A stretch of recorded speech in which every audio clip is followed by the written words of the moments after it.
Welcome to the Good Old Blades podcast. I am your host, Aaron Levere, and join me as we talk to other knife makers and craftsmen about anything and everything knives. Mike Janich is probably one of the most influential knife designers as it relates to the practice of practical knife defense within martial arts. If you haven't seen his body of work in these areas, or knife designs, you actually probably have. Mike is a practitioner of edge weapon self-defense, the special projects coordinator for Spyderco, and a pioneer of martial blade concepts, an edged weapon system designed to meet the needs of today's concerned citizens and armed professionals. He's also a many-time published author in both book and magazine. What's more, Mike is a very knowledgeable and articulate person who has his hands in a lot of different areas of the craft of knives. It can't be overstated how much the industry as a whole has benefited from his deep research and, frankly, his life's work on edge weapons and techniques. But I think you'll gain great insight into just how smart this dude is as the time ticks away on this great conversation. Mike, it's an honor to have you on the Good Old Blades podcast. Thanks for having me. I appreciate the opportunity. Absolutely. So I think you're probably the first interview I've had, first guest rather, that fits within a lot of different categories of knives. So you have a knife practitioner, a knife designer, and a knife maker, right? I mean, that process of designing to completion and being able to test it and send it out in the world. All of those are unique because there's lots of people who do that in a micro chasm or whatever of a handmade knife maker perspective, but you're big time and have a lot of influence on a lot of data feeds to I guess evaluate your designs and techniques and whatnot. What I'm interested to know with your the proliferation of your style of thinking and using blades as weapons and for self-defense and everything, where did that all start? Like, can you give me the backstory of kind of how you progressed from I don't know, early childhood, or what was interesting to you from like the first time you actually thought about this stuff to where you're at today? Sure. Um, Basically, I grew up just outside of Chicago. So a place called Cicero is literally half a block outside of Chicago, and it was kind of a grungy blue collar area. And having self-defense skills was kind of a useful thing in that environment. And this was also the early 70s, so height of the Bruce Lee era, all that kind of stuff. So the popularity of martial arts, desire for self-defense, got interested in training in the martial arts. So, I asked my parents about that. We really didn't have a whole lot of financial resources and stuff for me to study in a traditional sense. So I ended up with kind of for lack of a better word, kind of a budget martial arts approach. There was a martial arts club at the high school that I was getting ready to go to. So this was like I guess I was in eighth grade at that point, and had been buying some books and magazines and all that kind of stuff, trying to learn what I could. But hooked up with the instructor, and he said, "Hey, we've got a school that we operate. It's kind of a storefront dojo, which was a typical thing back in the day." And it was a system called American Self-Protection. So it's kind of a hybrid system, elements of judo, aikido, savate, and Western boxing. And got into that the summer before going into high school and just threw myself into it. Was training 6 days a week, just loved it. And as I progressed through that process, we got to the point of learning how to defend ourselves supposedly against knife attacks. And that was something that was a particular fear of mine. And we started learning the techniques, and I'm like, hey, I'm going to really jump into this stuff hard because, again, it was a very personal thing for me. And I was not impressed with what we were learning. It was impractical techniques. I didn't think they would really work. And there were a few other people in the class who were also, pretty serious about the self-defense aspect of what we were doing. And they ended up being my training partners. And we really tried to, tune things up and turn up the intensity of what we were doing. And the techniques fell apart. So I went to the instructor and being the indignant teenager that I was, and basically said, hey, why do all of our counter knife techniques suck? And he was a former Army Ranger, and he said, if you want to learn how to use a weapon or learn how to defend against a weapon, first learn how to use the weapon, because that's the only way to understand its capabilities, understand its strengths and limitations and everything else. I said, okay, fine, let's learn knife. And back then the only training knives you could find were the wooden tantos that you would get from the martial arts supply stores, the traditional Japanese style things. And we started beating the snot out of each other with these, and I really started exploring what was available as far as knife fighting stuff. So a friend of mine, one of my training partners, gave me a copy of Kill or Get Killed, Colonel Rex Applegate's book. Um, Looked at that, really didn't see a whole lot of detail in there, some very basic information. He also turned me on to Soldier of Fortune magazine, which led me to my interest in Paladin Press. Paladin was kind of, at that time, uh, almost sole source as far as offering any kind of substantial information on knife fighting. So they had William Cassidy's book, Complete Book of Knife Fighting, one of the first things I ordered. Um, I got other kind of World War I and World War II era stuff. So H.A.D. Biddle's book, Do or Die, got Steyer's book, Cold Steel, and basically just tried to buy every book I could possibly find on uh, knife related stuff.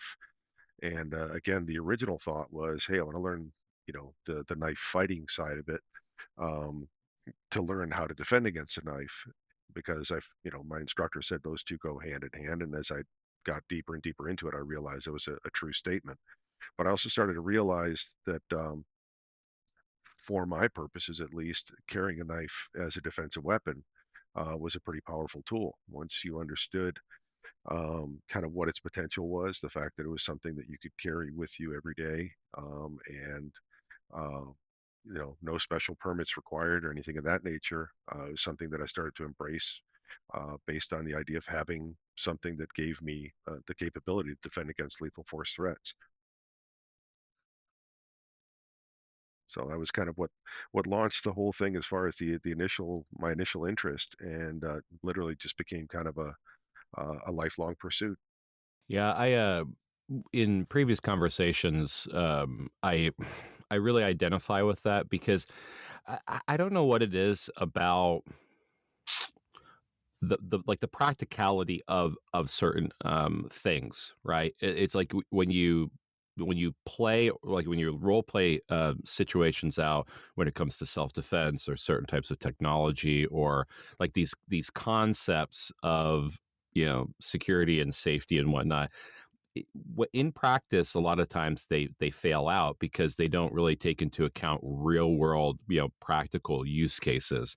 And I've been previously a practitioner of Shitoryu, like more of like an Okinawan style of martial arts, and something that was always drilled into us as kids and or early on in that is to try to avoid conflict, but then being fully prepared to you know to take it to the next level or to defend yourself if the need arises. So you have to be able to spar. You have to understand like those basic concepts of fighting, both hand to hand and with weapon. But I really did feel like the instruction side of the art style, or the fighting style, was pretty lackluster because it was kind of like kendo. It was very proceduralized, very formal, and I never really felt like with that, with the technique and everything that we were learning, that it really did prepare me for what I knew about confrontation, where it's kind of crazy. It happens at the drop of a hat. When it gets to the point where you're starting to use deadly force and having to protect yourself. And um, I think that's one of the pitfalls that we see in modern America, especially, is that you have all these keyboard warriors that sit there and say this thing is practical or that thing's not practical, with actually very little basis for how to evaluate whether something's effective or not. That's absolutely true. And that also, as I got more and more into martial arts training, and especially one of the unique things about my early training, the ASP stuff, American Self Protection, was a lot of the instructors who gravitated toward that particular system were also, in many cases, instructors of other systems. So we had guys who were black belts in Taekwondo, black belts in Judo. Our head instructor was a black belt in Kyokushinkai Karate. And so we had, for me, it was interesting because I had these guys who were kind of older mentors. And was kind of curious once I realized what their backgrounds were. It's like, well, you are, are very high speed in this other system. What brought you to ASP? And one of their consistent responses was it was more self-defense oriented. There was a lot less of the cultural regimen where you're experiencing more of kind of a cross-cultural experience with an Asian martial art of some sort. And they said that it was not only a friendlier environment as far as the training environment, but it was also a lot more practical as far as the mindset of approaching self-defense. And they were the first ones, to talk about the idea of awareness and avoidance and essentially, avoiding a fight at all costs, having the confidence and having the ability to defend yourself if necessary, but ideally having the intelligence and the wisdom to never have to use it. And that was a lesson that was, very different than, again, kind of the dramatized application of the martial arts stuff where it's like, hey, go out there and kick ass and be a badass and all this other type of stuff. um, they were the first ones who really kind of talked to me about that idea of, hey, there's consequences to everything you do, and in some cases they can be consequences of just having, uh, if you had to hurt somebody very badly, having that on your conscience, or the legal ramifications that go along with it, the financial ramifications go along with it if you had to defend your actions in court, and just all those aspects of what real self-defense is all about. And it's like, okay, this is a much different and much, deeper topic than I thought about. The physical skills and that aspect of it were just a very small part. Uh, and like everything else in life, you look at it and you take textbook learning, you put that into the real world, and suddenly it opens up. Hey, what are all the other dynamics of this topic that I'm exploring, and how does it really work? Um, and that was, again, a big eye opener. And especially when it came to as my pursuit of knife related skills kind of proceeded, uh, did a bunch of reading, did as much research as I possibly could, and I heard about the Filipino martial arts. And the Filipino martial arts, back then, when you look at like the mid to late 1970s, were not a big thing. They were still uh, very much held within the Filipino cultural community within the U.S. and you just didn't have a whole lot of um, access to the Filipino martial arts, and um, it really intrigued me that you have this, really high speed edge weapon culture. I wanted to learn more about it, didn't really have access to it. And when I finally started to see some of the Filipino martial arts stuff come out, when it's started to become more available, if you will, what I realized was there was a lot of aspects to the way that the traditional Filipino edge weapon tactics were used that was really serious overkill. And when you start looking at that element of it and then weighing that against responsible self-defense, there was a serious disconnect. From a battlefield standpoint, it made perfect sense. You basically, a lot of Filipino martial arts tactics, when you look at knife tactics, the idea is I'm going to disarm this guy and then I'm going to kill him. So, from a self defense standpoint, that's an absolute no go because once you've disarmed him, you've eliminated a lethal threat and you're no longer justified unless there's a severe disparity of size and strength, or you've got multiple attackers where there's disparity of number. The idea of you continuing to use an edge weapon on somebody who's unarmed, at that point, you become the aggressor and you lose your claim of self defense. Um, but literally, the Filipino martial arts, when you look at their knife tactics, that's the way just about every one of the techniques was played out. And what I saw was it's like, hey, this stuff is really effective, but it's also something that's going to land me in prison if I ever had to use it in self-defense. Yeah, I mean that makes a lot of sense. I think that there is like an aspect of like the I don't know what if you call it like posturing or if you call it I mean it's like the fighting style. Then you have like the everything else, like the legal ramifications and um, like the I guess it's the philosophy, right, of how to appropriately use yourself as the weapon and control weapons for mitigating threat, right? And um, like that's something that's interesting to me when it comes to what um like this the earlier writings of yours with Paladin Press is because even if you look at modern day proliferation of information, there wasn't like a lot of other avenues for you for people to go through in order to be able to gain this experience or to have a reference material, right? It was like somebody's using like Five Rings or Sun Tzu's Art of War or something to learn some tactics, and then maybe books that were written in kind of like niche markets in order to share that. But when you get to the like your Paladin Press days, where you're starting to really apply these concepts to writing, then it actually starts to shift some of the industry in a way where we're talking more about American-based legality and concepts of self-defense. Do you feel like the avenue that you took with being able to write for Paladin Press and publish that way helped to define this in the American market? I think it did, and it also for me was a huge both a reality check and a turning point for me. So, like I wrote the book Knife Fighting: A Practical Course, and that was back in I wrote that mostly in like 1991. I believe it was published in 92 or 93.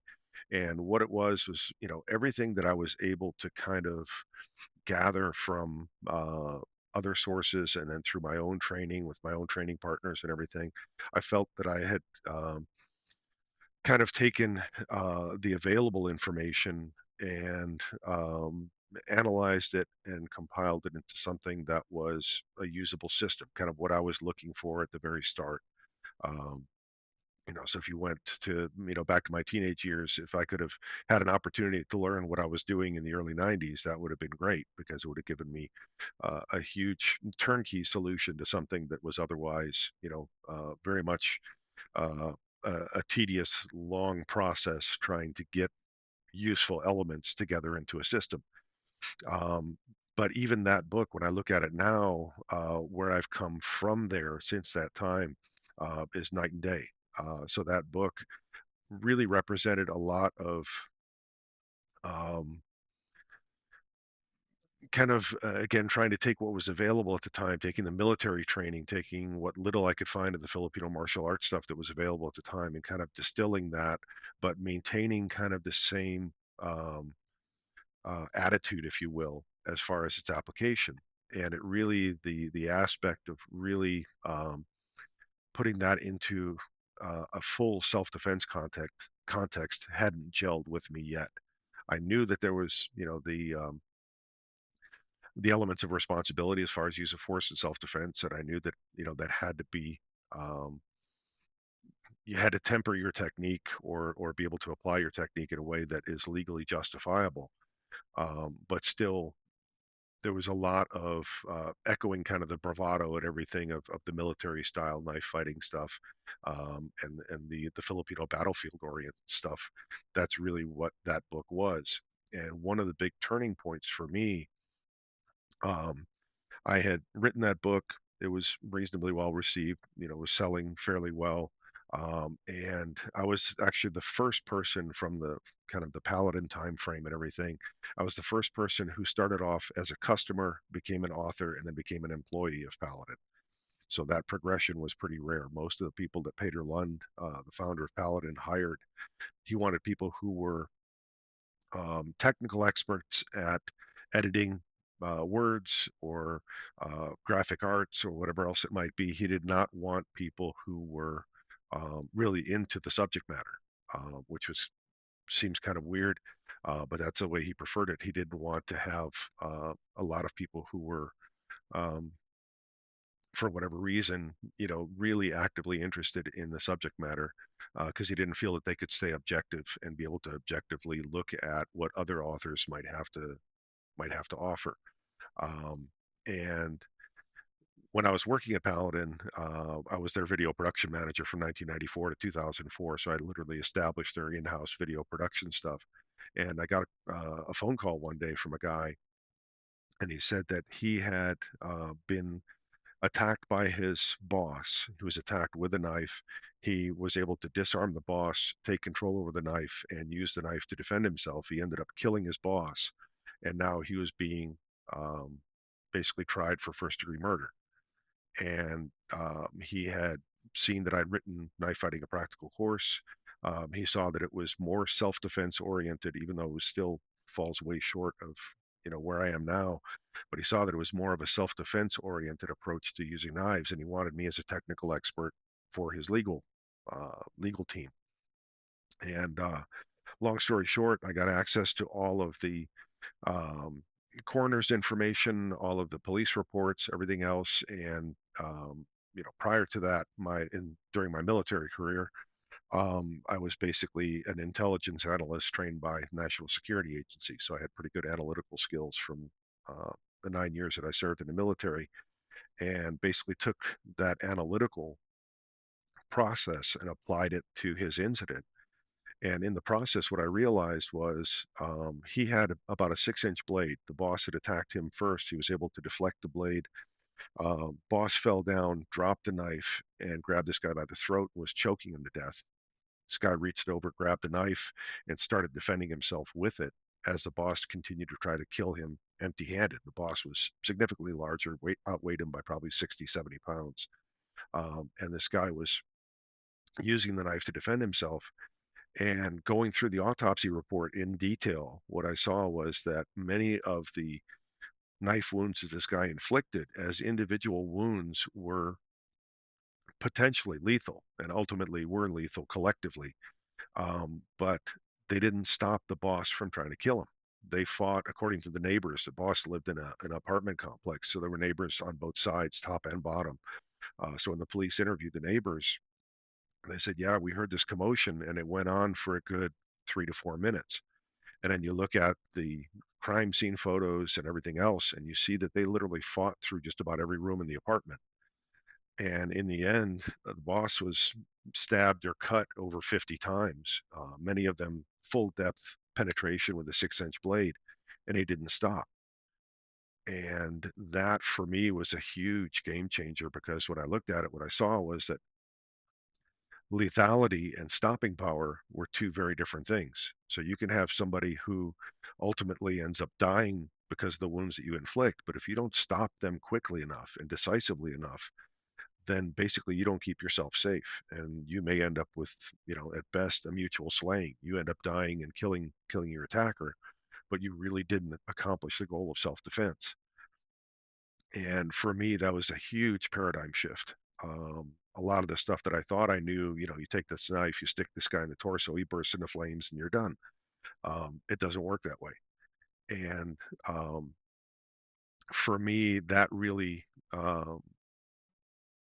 what ended up happening at that point was I stopped looking at so much at the martial arts side of things, and I really started looking much harder at the medical side.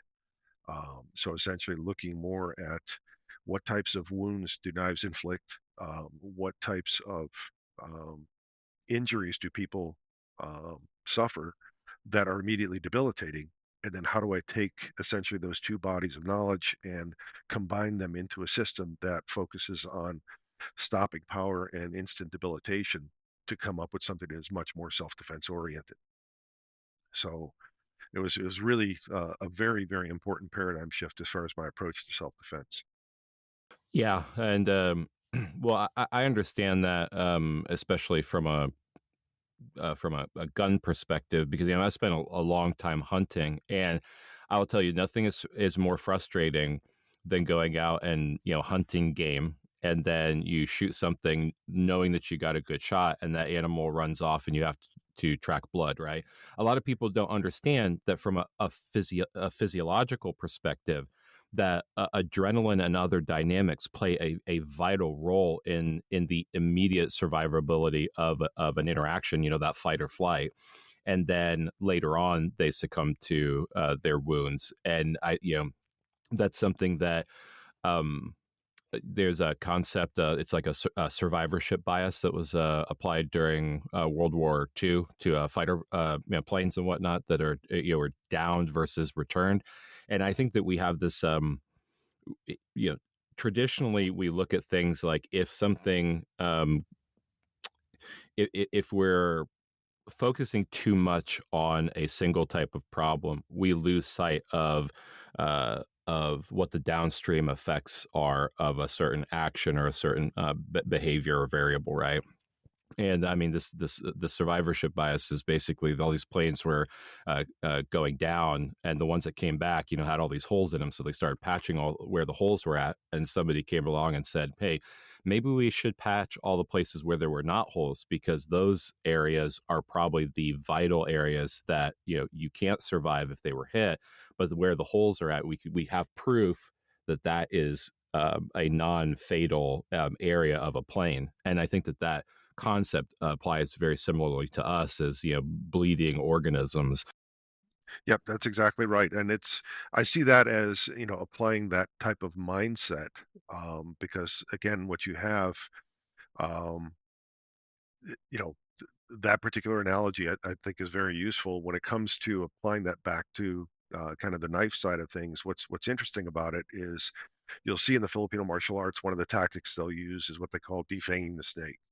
So they consider the weapon wielding limb to be the snake, and then whatever weapon is held in the hand to be the fang. So the analogy is if you could take the fang away from the snake may still be alive, but it's not dangerous because it's been defanged. But what they would do in their application would be, okay, this guy swings at me with whatever weapon it might be. I'm justified in having a knife in my hand because he has a contact distance lethal weapon. I cut the flexor tendons or the flexor muscles on the inside of his wrist, and he drops his weapon. From there, the Filipino methodology is okay, cool. Now as a battlefield application of lethal force. If it was a Filipino warrior fighting a conquistador, if it was a Filipino warrior fighting a Japanese soldier during World War II, it's like, okay, this guy's no longer dangerous to me. Now I kill him, and essentially all the follow-ups become lethal strikes. Um, Again, from a self-defense standpoint, you're done after the first cut. So that tactic by itself, still extremely useful. And ideally, that solves your problem right off the bat. But then from there, the idea of trying to shut down somebody by going to life supporting organs, um, that ends up focusing exclusively on lethality. And it's also something that is um, not as efficient as it could be, especially one of the other things as far as self-defense goes when you compare traditional Filipino weapons or uh, military fighting knives or whatever it might be with a 6-inch blade, and then you compare that to what you can legally carry in your pocket, which may be a 3-inch blade. Again, the performance is very different, and the targets that you can successfully go after also change simply because of their depth in the body. So what I looked at was, if the defanging the snake aspect works as far as the grip on the weapon, what other aspects of the person's ability to be dangerous to me could I target in the same way? So essentially looking at uh, initially targeting the mechanical structure. So essentially muscles pull on tendons to move bones. So if you can cut the muscle deeply enough, you take away its ability to flex properly, and it can't achieve whatever mechanical function it's supposed to provide. So again, the inside of the forearm, if you think of your forearm muscles pulling on the tendons that attach to your fingers, if you cut the forearm muscles deeply enough, you can't grip the weapon. If you cut the tendons, that's what connects those muscles to the bones. Again, instantaneous response. Well, if that wasn't successful, then what I did was I started looking at again at what other mechanical components could we look at. And you look at, if somebody still had a weapon, if they're trying to strike you with that weapon or trying to stab you or cut you or whatever it might be, the tricep muscle at the back of the upper arm is what extends the elbow joint. The bicep is what bends the elbow joint. And cutting those muscles would have a similar effect to defanging the snake. What you're doing is you're now focusing more on disabling and crippling than you are trying to kill somebody, but you're also in the process, very importantly, achieving instantaneous results. And then the ultimate uh, targeting or ultimate target that I came up with was the idea if somebody has a contact distance weapon, they have to be able to basically stand up and have some type of mobility to deliver that violence to you. So when you look at the quadricep muscle at the front of the thigh, that is what extends your knee joint and allows you to support weight on that leg and achieve mobility. If you cut just above the knee and severed that muscle, took away that leg's ability to support weight, you create what's called a mobility kill. And with a mobility kill, essentially the person will drop to one knee, or at best, they're going to be hopping on the other leg, which will severely impede their mobility. They can't, uh, again, achieve enough mobility to be able to catch up with you. You'd be able to create distance, create safety, um, just by being able to back away from them. And this mindset of, again, let's look at uh, a, an in-depth analysis of targeting and figuring out how things work. Um, that again was a big paradigm shift for me. I started looking at more the medical side of things, taking that concept of defanging the snake, and as kind of a parallel process. One of the interesting things when I was working with Paladin Press, and especially once I had uh, this opportunity to be a legal consultant for the case in which the guy used the knife as a in self-defense. One of the things that surprised me was reading through the autopsy report was the number of major blood vessels and major organs that were punctured uh, on the attacker, but he didn't stop.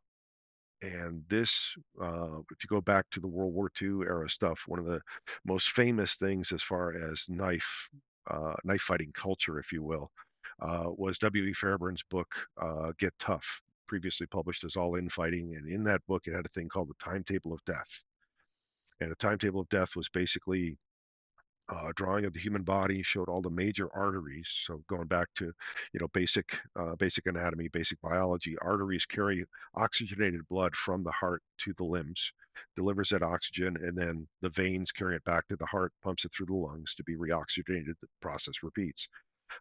So arterial bleeding, arteries always have higher blood pressure. And the loss of oxygenated blood is obviously going to be something that's going to affect your health or your survivability, have much more impact on it. And according to Fairbairn, things like you cut the carotid artery in the neck, and 5 seconds later the guy's unconscious. 12 seconds later he's dead. Um, Reading through this autopsy report and reading all this stuff, it's like, wait a minute, this doesn't make sense. Um, so one of the greatest things about working with Paladin Press was I actually got to work with Colonel Applegate for about the last 5 years that he was with us, and he, because I was actually interested in the subject matter, unlike everyone else he'd worked with at Paladin Press, he really liked me and took me under his wing and mentored me for those last few years that he was with us. So I asked him, "Hey, what was the deal with the timetable of death?" And his basic analysis of it was that during World War II, one of the most critical things they had to do was to instill confidence in people. So they often had very, very brief periods of training that they had to work with people before they sent them off to war. So you might have some guy who last week was an accountant, and this week you're trying to teach him to be an OSS agent, um, and convince him that he's going to stab that Russian or that German in the neck and kill him. Um, he basically felt that what Fairbairn came up with the timetable of death was institutionalized lies, to basically create the impression that you could get better results than you actually could. And that was done to instill confidence in the people that they were teaching. There was no medical basis for it whatsoever. So when you look at, again, You'd mentioned before kind of the keyboard warriors out there looking at stuff and saying, well, this is what you need to do, and they're again regurgitating what they think they know. The common belief is that the way knives stop people is to bleed them out. Bleeding people out takes too long. So again, as part of my process in developing the targeting system for what is now Martial Blade Concepts, I took defanging the snake, extended that to other body parts to focus on being able to disable people, disable the key mechanical components that they had to be able to deliver violence effectively to me, and then basically really downplayed the uh, the bloodletting portion of it, if you will, because I realized that blood loss is not an effective way to create stopping power. Yeah. And a lot of morbid concepts here, right? Especially probably for my listener fare that's wants to talk about knife design and making and whatnot. But I think it's important because um, I I've for a long time been espousing the fact that violence is brutal, right? Um, Trying to end somebody's life or trying to um, stay out of danger when it gets to a place where physical confrontation and like contact is an element of defense. It's very brutal, and everybody sees on the media now like some like law enforcement officers using I'm using quote unquote lethal force, right? And what I mean by that is like somebody who's on bath salts, you shoot them like 15 times and they don't stop, and then people are questioning, well, if that didn't work, like did all these number of things, like the hypothesis. Everybody is an expert analyst when it comes to these things that are just being shown for public um, because of like the legal public requirement to disclose them, right? But they don't really understand how um, in a situation the the outcomes sometimes don't match the means of lethal force. Yet it was here we have like all of these different scenarios where lethal force was used, even with firearms, and the outcome wasn't that somebody died instantaneously, right? I mean, you can't just look at something at face value. It does require the kind of analysis and whole brain thinking that you've been applying to this, and that's why I really am interested in the full spectrum analysis of these dynamics of personal defense and lethality and everything like that as it relates to that, because I think people need to understand that the Fairbairn Sykes dagger, like those types of knife designs are not necessarily analogous to a great tactical knife or a great fighting knife, if that makes sense. That's true. And yes, this stuff it does get gritty for sure. Because you're talking about somebody trying to kill you and then you essentially delivering lethal force strikes, potentially lethal counterattacks to stop that person.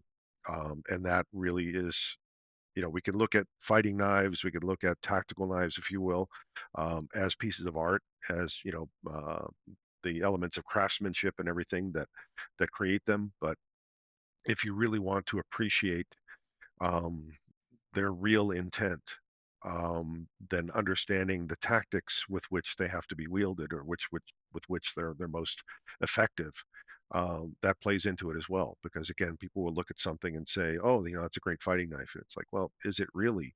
And does it lend itself well to the tactics that would be necessary to be able to um, stop somebody effectively, or in a military context, if you are applying lethal force because it's justified and appropriate based on those rules of engagement, does it function well in that realm? So um, again, this part of it can be unpleasant for some people to think about that aspect of it. But if you're at all interested in the aesthetic value or the design value of tactical knives, then this actually has pretty significant bearing on it. But if you're interested in the self-defense side of things, what it comes down to when you look at um, the legal requirements for self-defense. So essentially, if somebody attacks you and you defend yourself, you can only really respond with a commensurate level of force. Okay, so if somebody's punching you, you can strike them back with empty hands or whatever. Once you get to the point to where you are using excessive force based on the force that they deliver to you, you become the aggressor and you lose your right to self-defense. Um, and that becomes something that a lot of people never really think about, and especially people who are into firearms, if they look at it as, I'm just going to get a concealed carry permit and carry a gun. We go back to the cliche of, to the man who only has a hammer every problem looks like a nail. So if somebody wants to, punch you in the face and you decide, well, I'm going to draw my gun and shoot him, or I'm going to draw my gun and threaten to shoot him, you become the aggressor, and basically you are now legally at fault.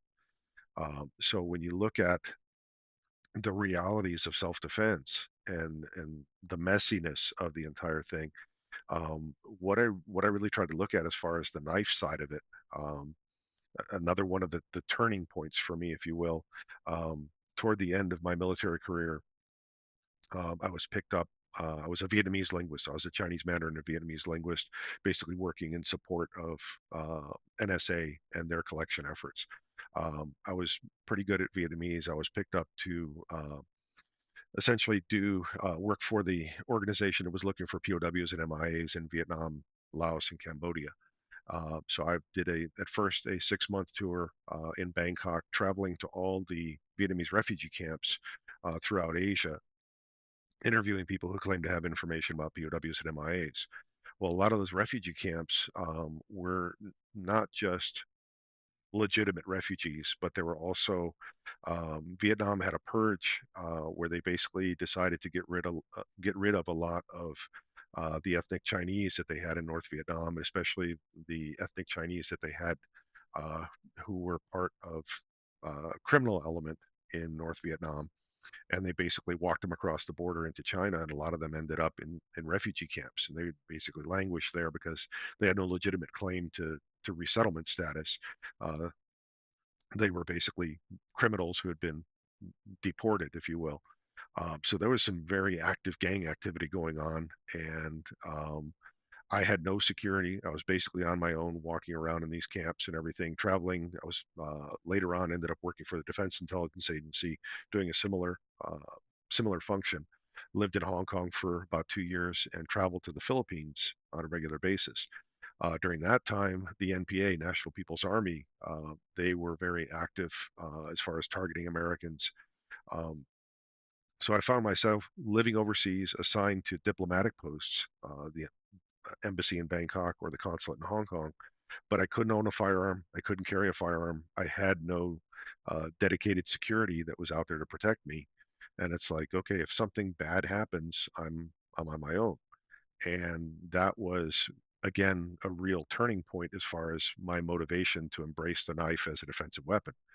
Um, so you look at something, I could actually carry knife on a regular basis. I was working with a diplomatic passport, so it was good because I had a get out of jail free card, if you will, as far as being able to travel with knives. Um, but it became something where, again, that focus, the reality behind it, where it's like, okay, if something bad happens, if I'm attacked by somebody, what I have in my pocket is what I have to defend myself with, and that's a real reality check. Um, and again, it's one of when you look at all the kind of things that um, affected my approach to what ultimately became the development of Marshall Blade Concepts, or MBC. All of these were kind of important stepping stones along the way, where it's like it wasn't just a casual pursuit. At first, it was, I want to learn how to defend against a knife attack. And then it was like, a knife might be a useful defensive weapon. Then it became, by necessity, it's the only one that I would have available, and I need to take this more seriously. So those um, again, it's unpleasant to think about that stuff, but by necessity, you have to work through that.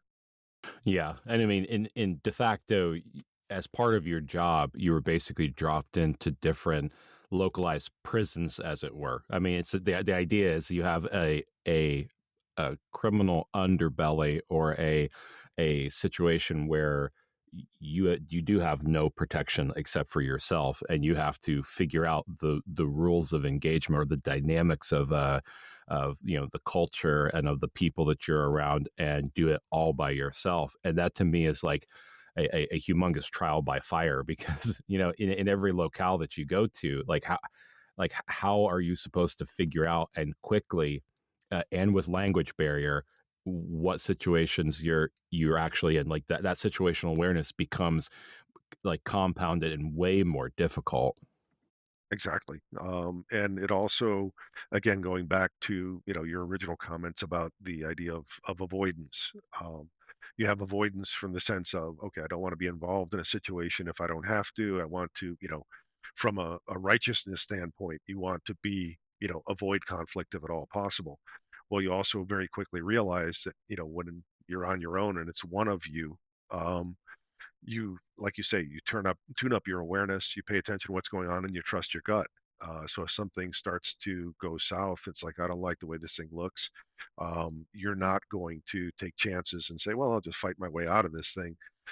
You're going to pop smoke and get out of there as quickly as you possibly can. So the ability to, like you say, read an environment, that also for me was um, a lot of the non-martial arts stuff, the more street oriented or streetwise elements of awareness and avoidance, being able to position yourself in such a way that you had good fields of view, position yourself so that you had access to an exit all the time, having physical barriers that you can use as obstacles, all of those things that are not, they're it's interesting because they're actually, when you go back to true martial arts, if you go back to, the the more nuanced elements of Japanese martial arts, when you look at the way the samurai fought and everything else, they were in a culture, there was a warrior culture, and they would look at things like, okay, if I'm seated in a kneeling position and I happen to be in this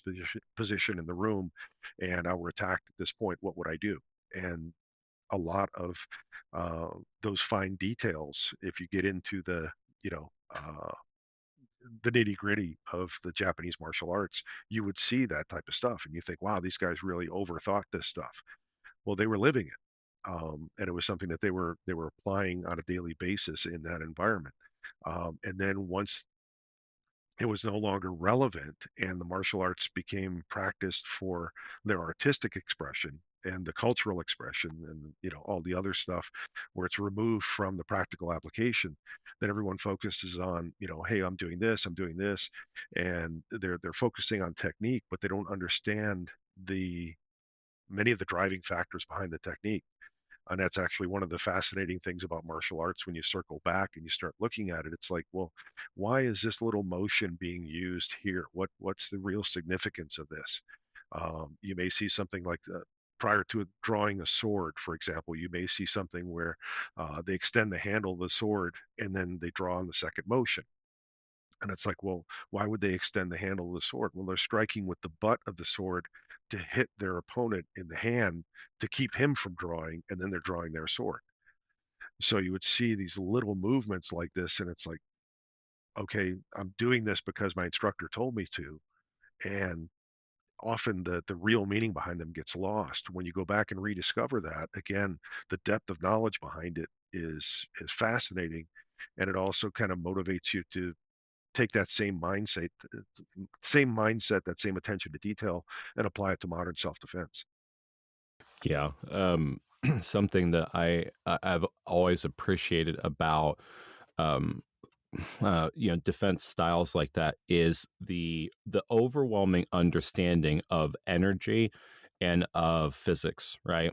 Because I mean, if we think about like efficiency in motion and kinetic energy and all of these things that we live in every day, gravity, right? um the the known world of how we are hyper positioned in a place, and how you affect that to another. It's like the philosophy, and even sometimes the religious, um I know, like the theology of the universe of the world that you live in is intrinsically intertwined within how you manipulate that. And what I found is that there's lots of things that people don't think about in motion, especially, and how to manipulate it. That early, in the samurai culture and in fighting styles that use another person's energy or whatever, that you have to think about it holistically, but it really comes from a very deep philosophical understanding of the world around you and how to manipulate it. Yeah.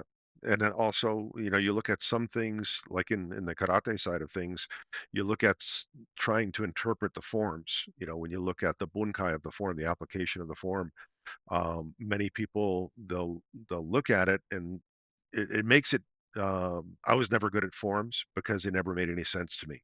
Um, I guess I've always been very logical and analytical in the way that I approach stuff. And if I didn't know what I was doing, it was really hard for me just to copy somebody else's motion.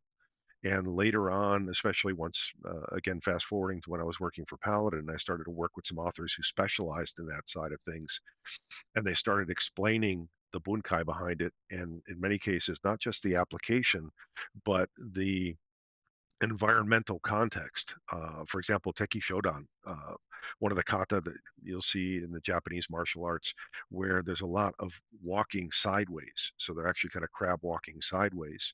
And it's like, why would somebody ever do this? It makes no sense. And then you go back to the purpose that the kata was developed, and you look at the context in which it would be used, which is protecting the Okinawan royal family in the Okinawan palace. And it was basically set up almost like bleachers. So you had the entranceway that would come into a courtyard, and then you would go up these stairs. Well, if the bodyguards for the Okinawan royal family were using this technique, they would be standing on a higher step than their attacker, and they would be moving sideways because there was no forward and backward motion without going up or down the stairs. Um, so again, when you look at putting this stuff into environmental context, it's like, wow, suddenly that makes perfect sense. And all these movements also make sense, their application. And it just really, again, it gives you that holistic look where it's like, okay, I can't look at everything as if I'm, standing in the middle of the mat and, I've got perfect freedom of motion, perfect traction, and I can move everywhere, with equal ease. Once you put that into an environmental context, especially with environmental constraints, um, the whole world changes. Yeah, and I think that that's something that a lot of people just don't really think too much about. Like kind of going back to the brutality conversation. I know that you're a fan of Akira Kurosawa, Yojimbo, movie and namesake for a pattern that you've designed, right? But something that I really actually do appreciate about Kurosawa's films is that he kind of separates the veil of what is the mystique and the art of the culture in Japan at the time, right, during the samurai, and really shows more of the I don't know, pell mell, like the mortality, the attrition component of the culture and fighting and whatnot. You have people like scared to use their sword and feigning that they're going to attack and whatnot, and then they ended up getting into a tussle where their weapons are not even available to them, and they're just fist fighting and whatnot. Like all of that is a very clear picture of what actually happens in altercation, and it's something that we have a lot to learn from, because I've looked at that and said, that is actually very similar to the way that I've seen a lot of altercations unfold, is that you start in this position where you think that you have power, and then very quickly you can become a victim to the circumstance. And it's like, how do you try to avoid that thing by by thinking through those scenarios and trying to find ways to not be a victim, either because of the scenario or because of attrition and mistakes. Yep. It gets very dynamic, and it's never, the way that I approach it with my students, is, I basically tell them we aspire to achieve this perfect technique, because what we want to do is to have our technique be wired as tightly as possible. But then one of the key sayings we have is, when in doubt, lower your standards. And they're like, well, what does that mean? And I said, what it means is that the technique is not important. What you're trying to achieve with it is the ultimate importance. That it's outcome based. So you have to be able to keep minimize danger to you, minimize injury to you, and then stop your attacker decisively, and then create distance, create the opportunity for escape. Those are the performance criteria we're looking at. And we start with something that is pretty clinical, pretty textbook. And then as we get better and better in our training, what we do is we start to change the dynamics to where it's like, okay, so this is no longer going to favor your perfect execution of the technique. We're going to make it messier. We're going to make it less predictable. We're going to make it more dynamic as we go on. And we do this in a progressive way. So as people get into it, you find some folks who have a strong martial arts background, and they're like, oh, yeah, I don't feel really good about the last technique I did because it wasn't that clean. And I said, did you get hit? No. Were you able to basically make the technique work to where if you had a real weapon, you would have stopped the attacker? Yeah. Okay. You win. It's not going to be an aesthetic uh, victory. It's going to be a functional victory. And being able to always focus on the outcome aspect of it, I think is what's critically important. And a lot of people who train in the martial arts, they think, oh, I'll learn martial arts and I'll learn self-defense as a byproduct of it. Um, they can be very, very different things. And people who focus on the athletic expression of it and the aesthetic expression of it, they might be in for a really rude surprise if they ever had to use their skills in real self-defense. Oh yeah. I'm kind of reminded, and it's not a knock on the military or service members, but it is a realization that I mean, since 9/11, we've been in some form of conflict, and so a lot of a lot of the younger population now have grown up in times of war, right? And I think that there is it's kind of a misnomer to assume that if you were in the military that you're a killing machine. And I've seen this in my own experience with my wife. We're both divorced and married each other, but her ex-husband was a Bradley commander in 11 Bravo. And what's interesting to me is that entire marriage. Like there was never an osmosis of self-awareness and defense or any practical self-defense knowledge that was transferred to my wife. She spent a long portion of time kind of doing the military thing, but there wasn't any real like knowledge transfer. Like there wasn't nobody was trying to make sure that her children or herself were converse on risk management or threat management or anything like that. And we all think that every single person who's in the military is a killing machine, and I have not really found that to be the case. Like most people in the military don't have to do hand-to-hand combat. They're not really conversed in marksmanship and things, maybe for a very brief period of time. But then, like culturally, we look to them as subject matter experts on you know, how to defend themselves, how to use weapons, everything like that. And to me, it is a humongous misnomer. There are people who excel at that because that's what they want to do, but it's the military complex is not developed um, to ensure that those people are fighting machines when they get out of the military either, and that rarely gets imparted in the lexicon of self defense or the culture as it would seem.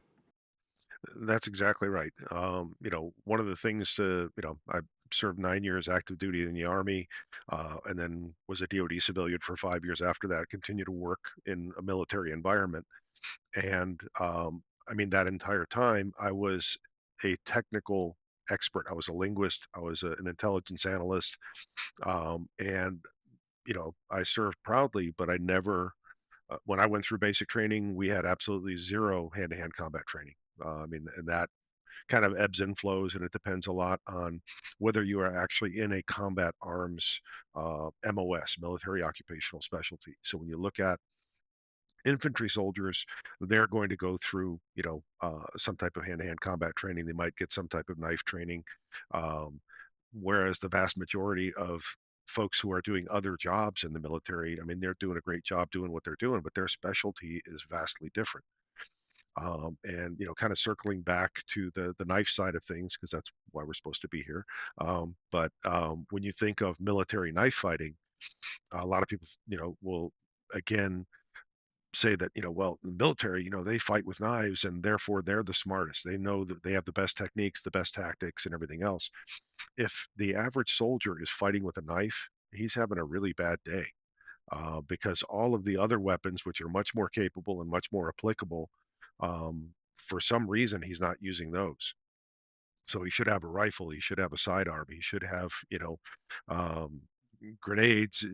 Even an entrenching tool or something like that is going to be a more capable weapon than a knife. So the idea of, again, we have this romanticized notion of, war movies with people fighting with knives and sneaking up behind sentries and all this other kind of stuff. That really is not a strong skill set in any kind of modern military training.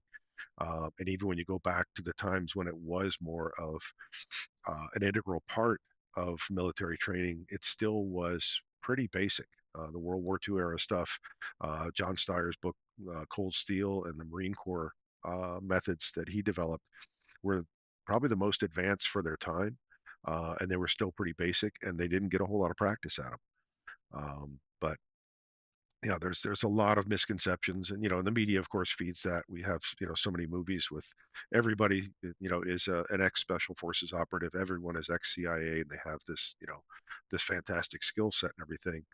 Um, Again, there's the number of people who are actually trained to that level, and especially trained to that level to where they would have any knowledge of any kind of edge weapon use, is very, very small. The vast majority of the people out there are, again, serving proudly, supporting whatever military efforts we might be making, but they're doing so by doing their specific jobs, which are not necessarily directly related to combat. Yeah. Yeah. And I know it might seem that like it's a little bit tangential talking about military and talking about firearms and things like that. But I'm kind of veering us into a location where I want to talk a lot more about like the practical side of your fighting style and everything. But I think that we have to dispel some of these um, the notion that we really collectively understand self defense, right? Because it to me culturally there is a lot of misinformation about the brutality, about the effectiveness, about the technique and things like that. And so we're a lot of people that are bolstered with confidence, the same way as you're talking about um, uh, uh, Fairbairn writing that book to try to bolster people's confidence so they can go out and do their duty and think that they're not going to die in the process, right? And that is the same way culturally. Like we have a very false sense of security and a false sense of ego because we're being fed by media, because we're being fed by the perception of the industrial military complex and everything. And it really does come down to you probably know very, very little. I mean, a person knows very, very little collectively about how functionally edged weapons are going to be used and how to use them in order to make decisions um, on aesthetics. Things that we'll talk about in a little bit about the ideal fighting knife, the ideals of technique, balance, and things. Everybody makes tactical or fighting knives in the industry now, but I'm going to say there's probably less than a percentage of those people that actually have either used one or know the dynamics of how to use one or how it's going to be applied, and that be a deciding factor on how they're developing it out. Yep, that's exactly right. And that, again, there are lots of myths and misconceptions about the military, about realistic self-defense, and all of that also extends in today's culture when we look at the expectations we have of law enforcement officers, security personnel, all that type of stuff. Um, Understanding the unpleasant side of violence and what it really takes to stop somebody effectively um, really is sobering because it kind of takes you away from this. Again, what we see is the clinical theatrical application of the martial arts. Okay, he got this guy in a wrist lock and took the knife away from him. There's that's practical knife technique. No, it's not. All the stuff we see in the movies with uh, these clinical solutions to very dynamic problems, it leads people to believe that stuff is actually achievable, especially for somebody who, you look at the average law enforcement officer and the amount of defensive tactics training that they get on an annual basis, and it's counted in a matter of hours. They're recertifying. Um, they focus more on all the other things that they need to know as far as like firearm use, taser use, baton use, everything else. Defensive tactics is a very small part of what they do, but we have these high expectations of their skill level, and it's unrealistic. So the more that you understand the reality and the brutality of it, um, the more realistic you could be in your expectations, and also the more detail oriented you could be when it comes to assessing both technique and tools. Yeah. Well, before we move on to the next portion of questioning and everything, life is like onions, and I find this analogy useful in a lot of different senses, especially what we're talking about. I had I'd gone down a route of wanting to go get my NRA basic pistol instruction certification, so that way I could teach a license to carry classes in the state of Texas, right? And I was fortunate that there was a place in Fort Worth called Defender Outdoors that brought in a gentleman from Colorado. His name is Judson Crossland, and he had taught some Summit something or other is his school, but he operated a a podcast and uh, a methodology called the After Action Project, and what he did is he taught all of the rules, I guess, that would be required for basic pistol instruction, but he tempered that with this after action project methodology where a lot of the a lot of the things that you might think are novel about like dry firing or about controlling adrenal dump or thing or basic like IFACs and first aid within the context of firearms was actually one of the most helpful things that I've taken away from his class in learning basic pistol instruction and marksmanship, right?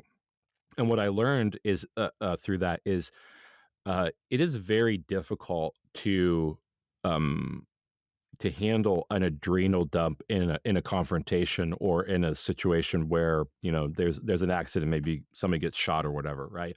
And then what do you do after that from a first aid perspective and everything? And I think that again, it goes back to like the ego where we think that we are hot shit, and then when it actually tried and when it is actually proven out, you really realize you know very little. I mean, I'm speaking from personal experience that in the context of this class, I was fully prepared that I was going to go in and be a great marksman, and I was going to handle every situation appropriate to kind of what I do when I think through everything.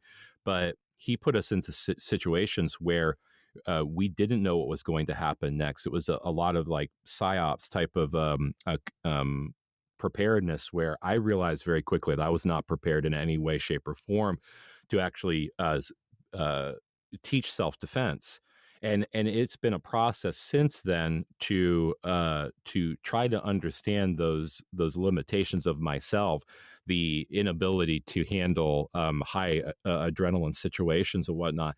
And like I feel like even in my experience, I'm a part of a very few people collectively in percentages that realize just how susceptible I am to being victimized, and that I've actually tried to take some steps in training to prepare for that contingency. And so, when I'm talking to you about these things, and I want everybody to listen, is that um, you being a subject matter in this expert, you're really somebody who everybody should listen to. And you have a lot of credentialing and a lot of thought that goes into this. I mean, you spent your life in this discipline and talking about this. And this is very important to me that is that entire world and life of analysis is rationalized, because people should be looking at somebody like you to be a ballast for what is logic and what is analysis, and the depth at which people think about different scenarios. And you've come up with a lot of answers, but you're also continuing to mature as you refine your processes and everything continuously. Like the 1993 published book is not the same as what your tactics are today, and you have a lot of philosophy that goes along with that. And to me, that's a very important underpinning to this conversation. Well, I appreciate that. I appreciate the kind words, and also in that regard, I mentioned several of the kind of stepping stones that I've had as far as my approach to self-defense. One of the greatest opportunities that I had, and I think one of the greatest contributions that I've made, Michael Bain. So Michael Bain is longtime journalist, longtime gun rights advocate, and he was doing a show for the Outdoor Channel a number of years ago, and I ended up actually writing some stuff for Michael back during the Y2K timeframe, and got to know him. And he had heard about Marshall Blade Concepts. He'd heard, that I had this knife stuff and everything, and he's, very much a shooter, but he decided to take one of my classes when I first started teaching for Spyderco. Was impressed with my teaching knowledge, impressed with my teaching approach, and he got an opportunity to do a show called The Best Defense. So it ended up running. We did 11 seasons of it on the Outdoor Channel, and as soon as that show was green lighted, I got a call from him, and he's like, "I want you to be involved as a subject matter expert." And I'm like, you know, hey, I'm honored to be able to do this. My forte is mostly the edge weapon stuff, but I also do, unarmed tactics and everything. He said, and I said, as far as the firearm side of it, I'm not nearly as high speed as some of the other folks that you might be considering. And he's like, that's exactly why I want you involved. He said, what impressed me the most about you when I took the classes with you and the discussions I've had with you is your analytical approach to self-defense and your focus also on catering to individual physical attributes. And he's like, I've never seen any other instructor that did that, and certainly not anyone who did it as well as you did. So the Best Defense again became an 11 season run that we did on the Outdoor Channel, and the basic context for the show, what we would do is we'd have some kind of scary scenario. So it could be a carjacking, it could be you're getting, robbed at the pump at the gas station, a home invasion, whatever it might be, date rape, you name it. We tried to cover the full spectrum of self-defense situations and scenarios. And we did a lot of research. As far as trends, when the knockout game was a trend for a while there, we made sure that we did episodes that were devoted to that. And what we would do is we would do a scenario and show it several times. So we showed the first version of it, did a dramatic scenario where it's worst case scenario. You see the victim being victimized, and it's designed to scare the viewer and draw them in. The next one, we might show a little bit better version of it where the person fights back. It might be fighting back with a firearm if it's appropriate, might be fighting back with some other type of weapon. The third one, we might show another version of it. And always in the fourth one, what we would try to do is focus on providing some type of solution to the problem that is based on um, recognizing pre incident indicators, being more aware, being more avoidant. and essentially avoiding the situation as much as possible without being involved in any kind of a physical conflict. And that um, 11 seasons of working on that show, um, again, really kind of fine tune my approach to self defense, not just in a technical aspect, but kind of a practical, holistic aspect in the sense of, what I say when I teach is the operative term in self defense is self. So what you have to do is look at your individual situation, look at your individual physical attributes, what resources you have, what commitment you've made to carry a weapon, and take all of those things into consideration, and that becomes your toolkit as well as your set of limitations. So we did a number of episodes, for example, self-defense for people with physical disabilities or physical limitations. They have just as much right to defend themselves as an able-bodied person, but they have less capability. So how do you use weapons? How do you use other things to be able to compensate for that, to give them an effective plan? And like you said, with your personal experiences, where you thought, "Hey, I've got these technical skills. I'm going to walk into this situation, and I'm going to excel in this class because I feel that I have these technical capabilities." And then suddenly, what you're confronted with is a dynamic situation that requires more brain than bullets. And it's like, wow, this is a very different challenge, and I need to prepare myself differently. I can't just be a good shooter. I can't be a good marksman. I can't have a fast reload. My split times, that's not the ultimate arbiter of success here. What I need to have is a good brain, a good set of tactics, a high level of awareness, and a real grasp of all the skills that I need to keep myself safe, not just the fighting skills. And for me, being able to work on the best defense was huge because it really just forced me to um, dig deep as far as the full scope of that of the problem, and then also how to tune the solutions to that problem to individual capabilities. Yeah. Kind of talking about, able-bodied or disability, right? Like, I think that's also one thing that I notice in the industry is that, if you're obese and you're walking around with like a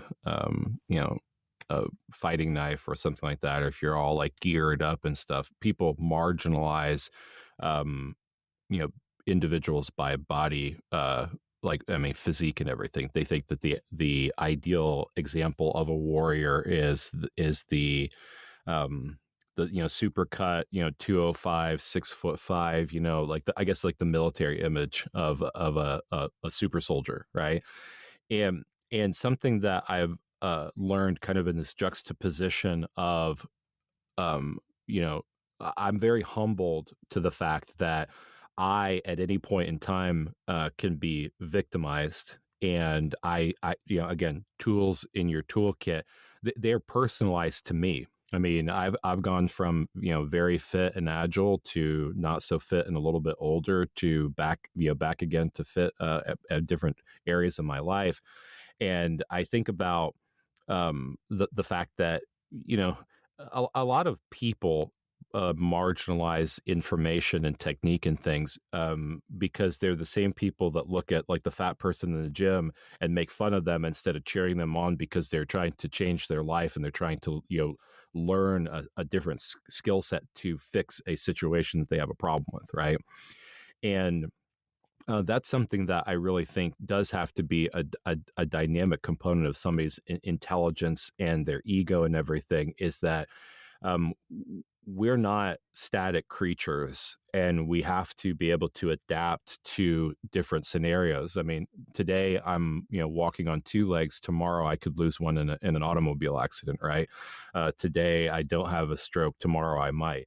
And we have to be willing to adapt our our self-preservation techniques, our fighting styles, and our self-defense styles to accommodate those. And that really is it first starts at the mindset of we're really just subject to, the violence and the brutality and the animalistic nature of the universe.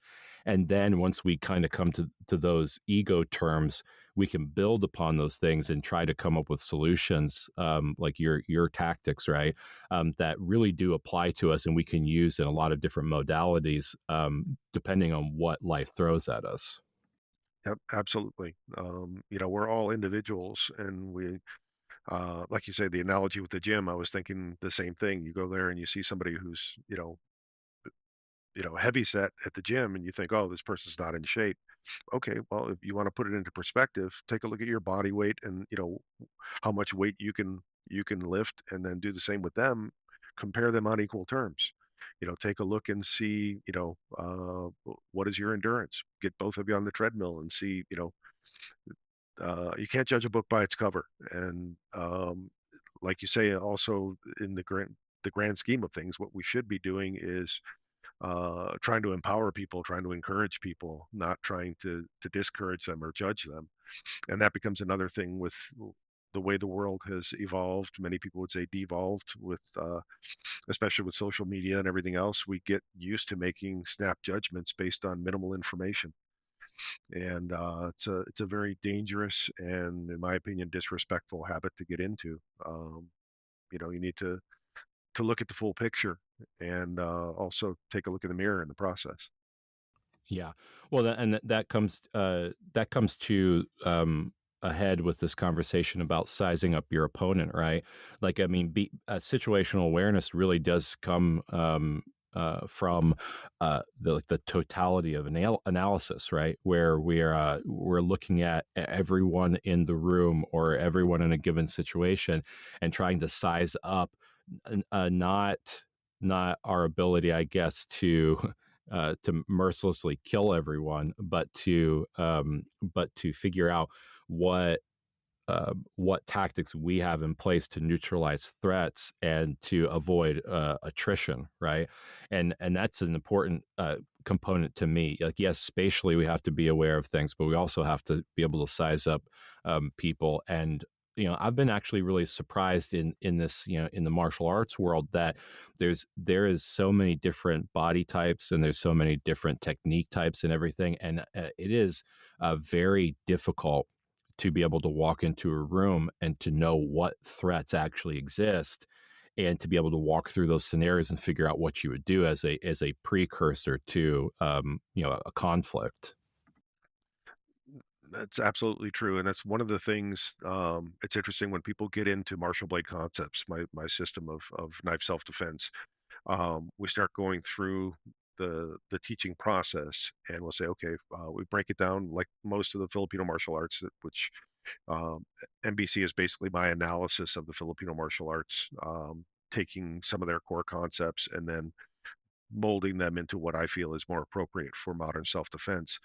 But FMA stuff is based on angles. So when you look at, a high forehand attack from a right hand, or it's attacking the upper left hand portion of your body. Okay, so I may teach, I say, okay, here are the defensive responses that you have for this. So here's an option, here's an option, here's an option. And the martial arts people will look at this and say, oh, these are all the things that I need to learn in order to be, if I want to be an instructor in NBC, I have to learn all this stuff and be able to do it. And I said, no, what you need to learn is why we teach all these different options. I said, because each one has specific contextual application, and a lot of it is based on relative size. And they're like, well, what do you mean? And I said, okay, what you need to do as you're learning these techniques, start off learning with somebody of comparable physical size. So if you're both, same size, then basically all the techniques will work reasonably well. Then go work against somebody who's shorter than you are. And in the process, not only see how your technique has to adapt, but also look at how they behave differently, especially if you are of larger size. See what adaptations they make, and see what techniques they tend to favor, because there's a disparity of size now. They may not be as strong, they may not have arms that are as long as yours. So they favor different techniques. Then grab somebody who's bigger. ultimately try to work your way around the room, work with people of all different sizes, and use that as a way of figuring out kind of where you fit in society as far as your general physical attributes. Are you smaller framed than most of the other people out there, and therefore you need to have techniques that maybe rely on the structure of two hands instead of one when it comes to blocking? So that becomes something that, just because where you fit in society as far as your physical stature, you tend to be smaller than most people. Well, if you get attacked, then odds are your attacker is going to be larger, and you're going to need to take the techniques that stack the odds in your favor as far as physical structure and err toward using those. If you're bigger and stronger, then you can get away with using more strength until you run up against somebody who's even bigger and stronger than you are. So you need to have that perspective. And it's always interesting because it also, I do have an instructor certification program, but we have some people I can tell right away that are going to get weeded out because what they'll do is we may have, okay, for this particular angle, you need to learn 5 different techniques. And they'll say, well, this is the best technique because it works like this. And it's like, it's best for you because it fits your stature, it fits your physical attributes best. But what you need to do is understand why the other techniques exist and how they might better serve somebody of a different size. And they're like, well, no, this one works best. And I said, okay, you're not going to be an instructor. Well, what do you mean? Well, you can't be sensitive to the needs of your students. What you're doing is, it's like when you look at certain martial arts, when you look at taekwondo and stuff like that, taekwondo, you're going to excel most at taekwondo if you're kind of tall and lean. It's not an absolute rule, but if you want to be throwing head high kicks and everything, you need to have physical attributes that support that. If you're short and stocky, not a good choice for you. And it's not a knock against taekwondo. It's not a knock against short, stocky people. It's just it's not a good fit for those two. It's the same thing when it comes to individual techniques within MBC. But the idea is we have those different techniques so that our instructors can look at it and say, okay, cool. I want you to try all these. I want you to learn all these. And then what we're going to do is we're going to put it into context and I'm going to pair you up with people that are um, more likely than not to be the size of the people who would attack you. If you're of smaller stature, you're going to be working against larger people. And I want you to focus on these techniques that are more appropriate for defending against that particular attack.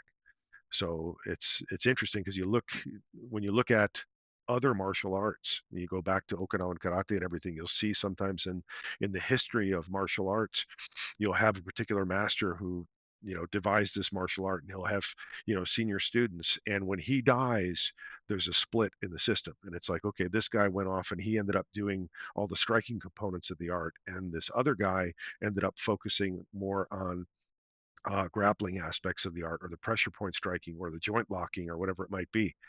And historically, it becomes a split in that art. Realistically, when the founder was still around, he understood that his two senior students might have had totally different sets of attributes, or they might have had different aptitudes. So the art as a whole included all those techniques. When he died, they, rather than realizing that together they were both the keepers of the entire system and needed to present that on a unified front, instead they argued over it and they split. And now what you had was a system that was really good and really complete that then became less so because the two people who were carrying it on couldn't appreciate the totality of it. Yeah. Well, and I think that's a cultural norm in our society too, is tribalism, right?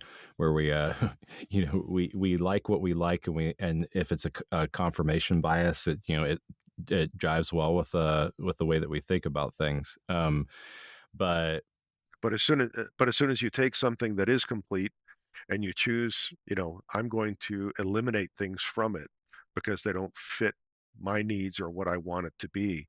Um, you do a disservice to especially as an instructor, in my opinion, you do a disservice to the people you teach because you're no longer as sympathetic or as responsive to their needs. well, yeah, and I think that that's something that we collectively have to be able to get around, is the the balance of empathy and sympathy while we address other people, right, and ideas and things like that. We're very quick to judge, and we're very quick to delineate value based on very little information.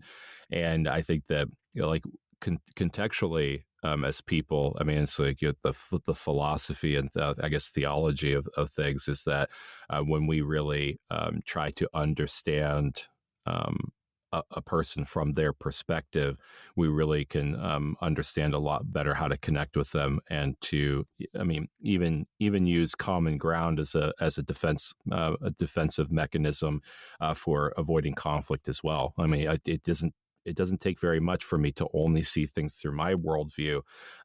But if I practice a little bit of tolerance and sympathy towards other people, it very quickly, I found, diffuses situations where otherwise might have escalated because we're just too, strong-headed people, unwilling to compromise and unwilling to see things from each other's perspective. So I'm interested. I want to talk about martial blade concepts, like in totality, like holistically what you're doing. I know that we've talked about that throughout this interview so far, but I want to talk a lot more about some of these individual concepts that people can expect to see as part of the discipline, and then also talk a little bit about the instructors and the locales that's available. So not everybody gets a chance to train directly with you, but there's still options. And then I want to go into a little bit of like your the I guess not just the training element, but then how that applies to knife design through your work with Spyderco and what you've been doing with all of that. So, does all that sound good so far? That sounds great. All right. So your website, martialbladeconcepts.com, is actually a wealth of information to me. I've been able to dig through that quite a bit. And, in these conferences or seminar schedules, you have, a really great outline of the things that you'll be talking about through course instruction. Some of the things that ring true to me are things like dispelling the myth of the 21-foot rule, and doing guarded draws and, handgun retention and things like that. Can you talk, I guess, at a high level of some of the things that you think are the most important elements of martial blade concepts, and some of the things that you want to drill into the population about, kind of what the tenets are and ways that you think they're important? Well, everything in martial blade concepts comes back to the logic. So when I teach an NBC seminar, the very first thing that I do is I do a PowerPoint presentation, usually runs about 30, 45 minutes.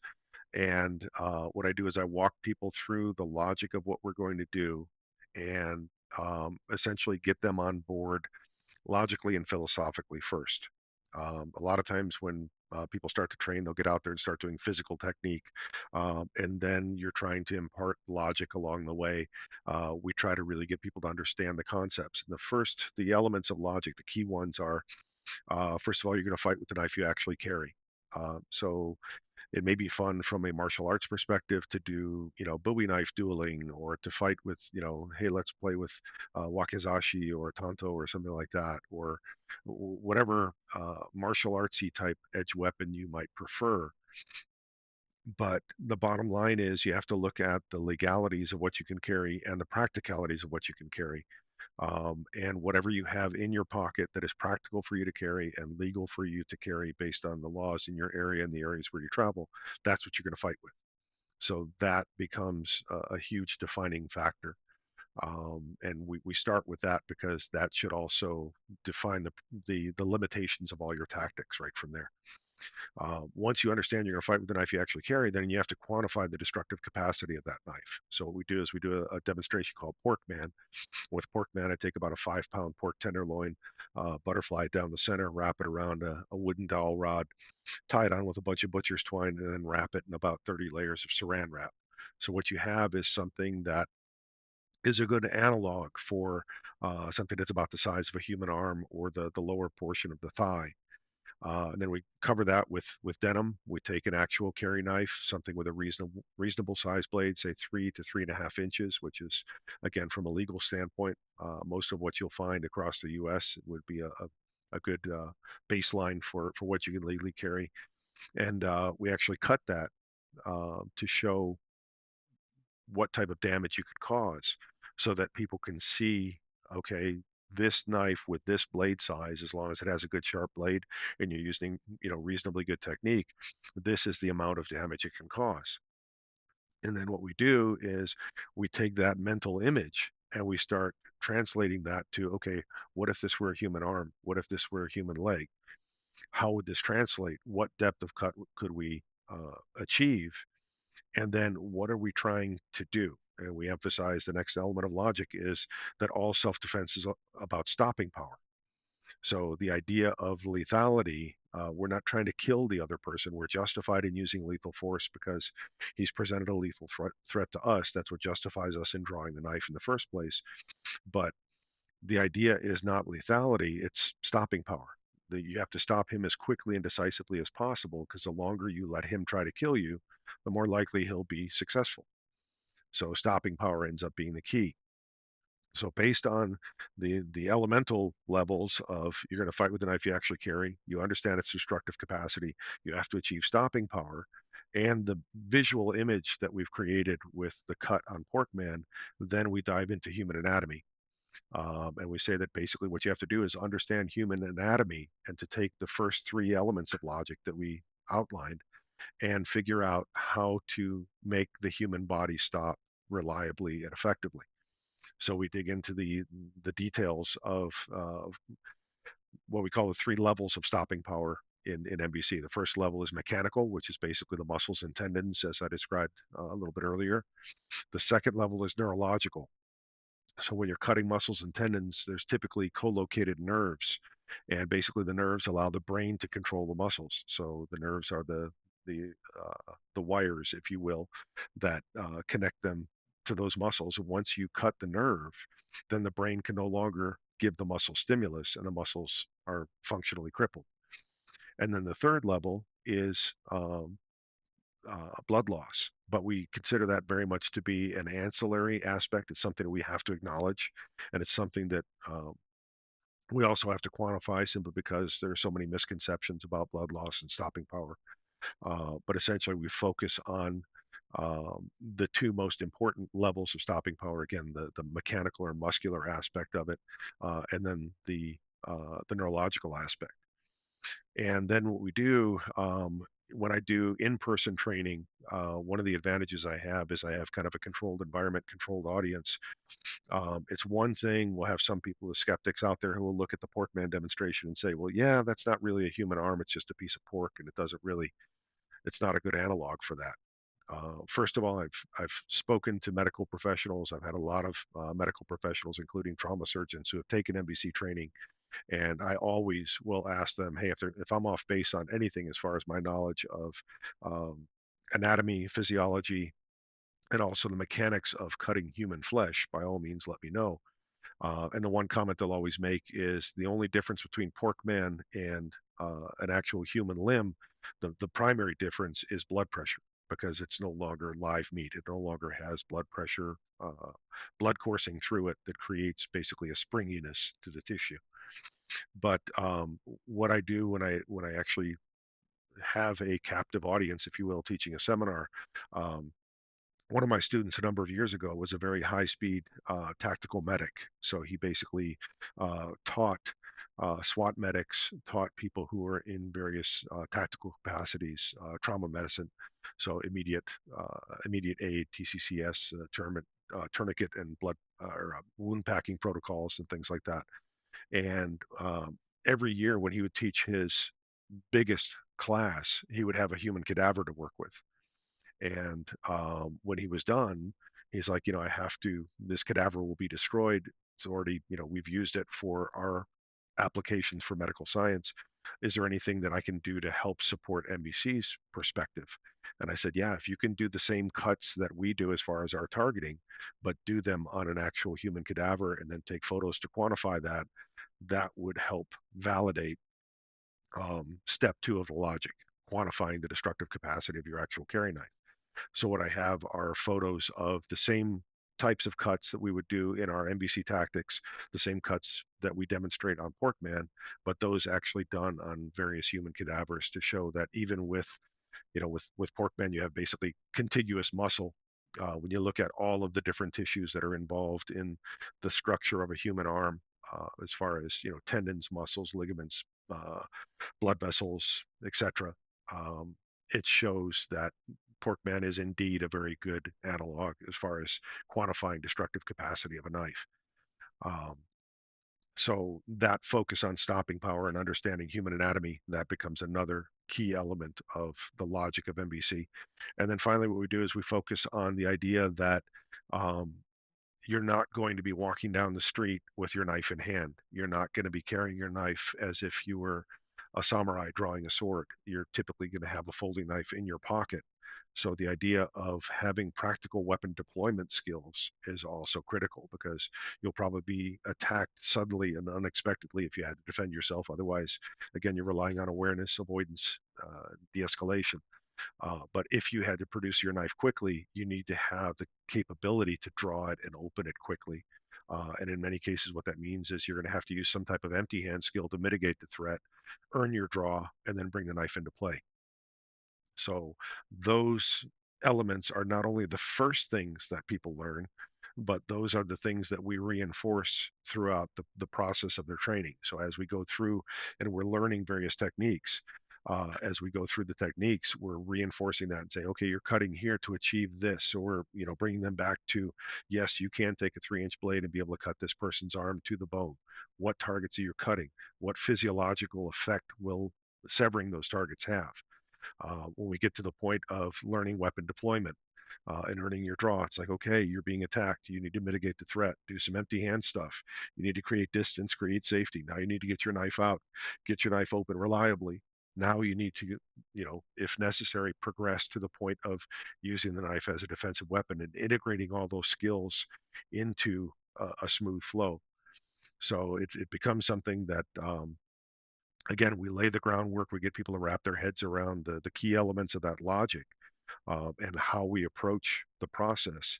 And then we reinforce those throughout the entire learning process. And we just make those even more challenging. People who are training at high levels, and my private students here in Colorado, we just keep taking those same elements of logic and the same realities of self-defense to higher and higher levels to challenge them to bring their skills up as high as they possibly can be. Yeah, I mean, all that makes sense. It's very, very articulate. I'm interested to know as we kind of segue into knife design, right? A common a common, I guess, theme inside of the custom knife building world is that there is a lot of value put on large blades, right? Like everybody is making fixed blades and they're making large knives in this context, and the smaller blades like I don't know, like seven approximately inch overall, and maybe like a 3.5 to 4.5 inch blade. A lot of people look at that like they're lady knives, air quotes. But when you're finding, like, with the data that you're collecting, what is the actual optimal blade length for self defense, and does it matter whether it is a folding knife or whether it is a fixed blade? Great question. So what it comes down to is blade length and tactics need to go together. And um, you can certainly, if you can get by with carrying a larger blade, um, then certainly it has certain advantages because you can change your tactics um, to access different targets. But um, with the NBC approach, again, because of the logic that I explained, and also the focus that we have on modern self-defense. Again, emphasizing stopping power and being able to do that with knives that are legally permissible. NBC's tactics have evolved to um, really favor smaller blades.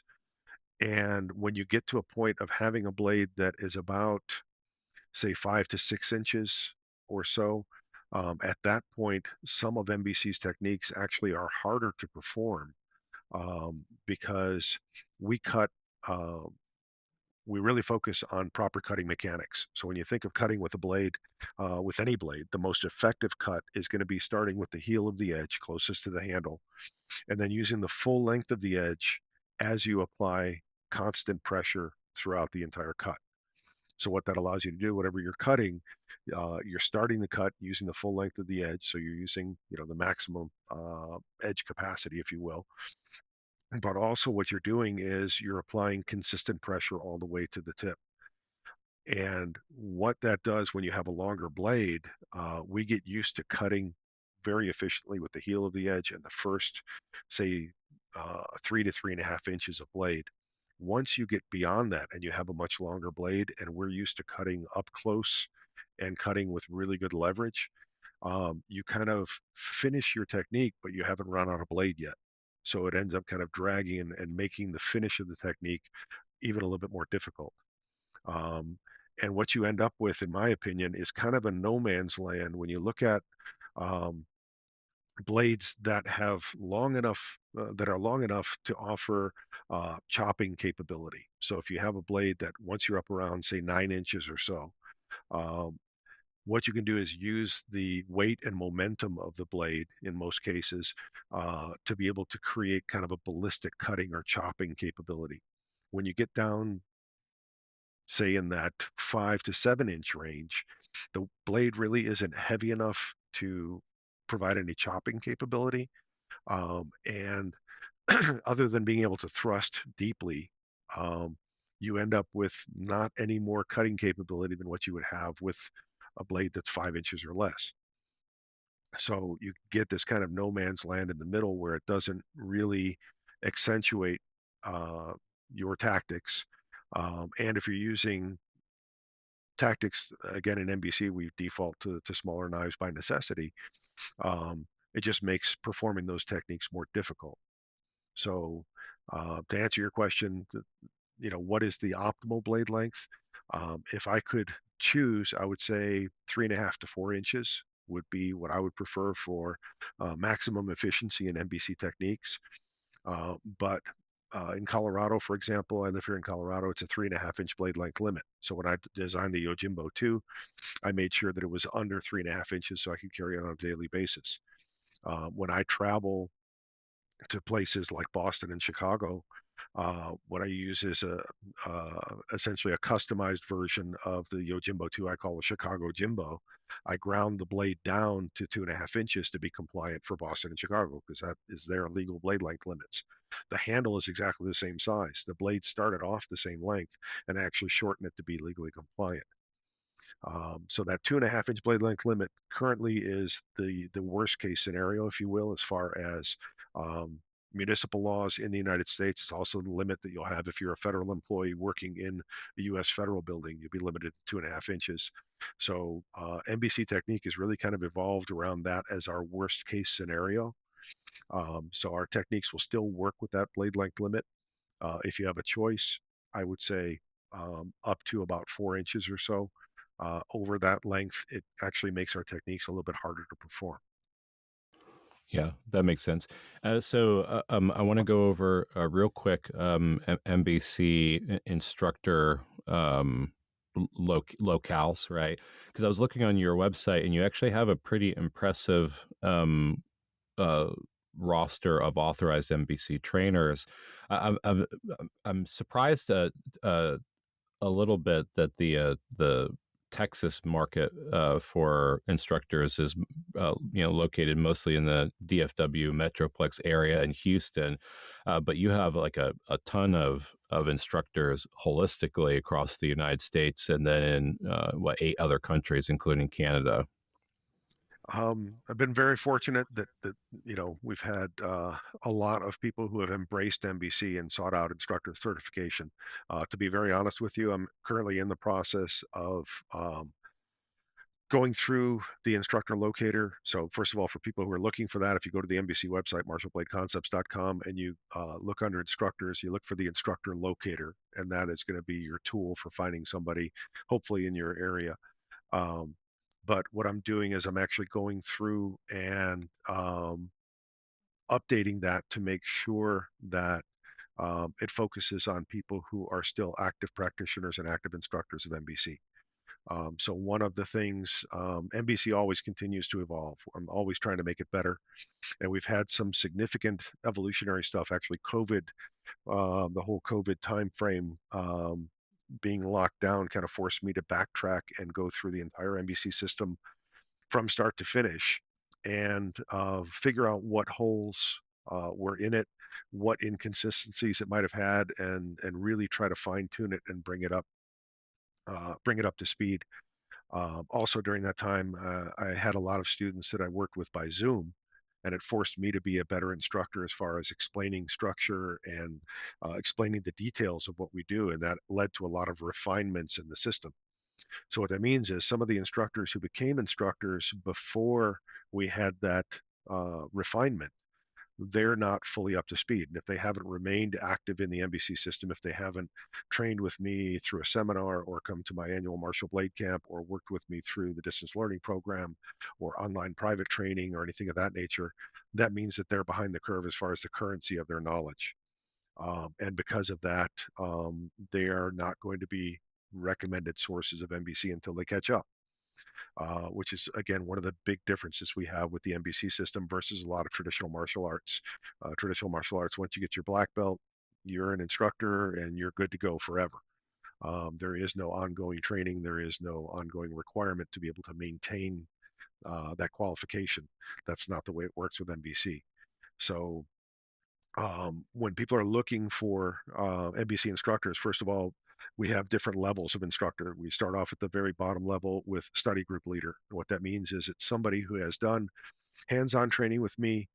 They've shown me that they're earnest in their pursuit of NBC. They've got some good basic skills, but they really haven't achieved enough in the system to really be considered an instructor of any level.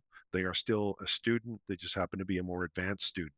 And the reason we list them is because if they're looking for training partners, first of all, or if there are people in their area looking for a resource at NBC and there are no more qualified instructors available, essentially what they do is create a training group, and that person becomes the leader of that group because they have the benefit of having had hands-on experience.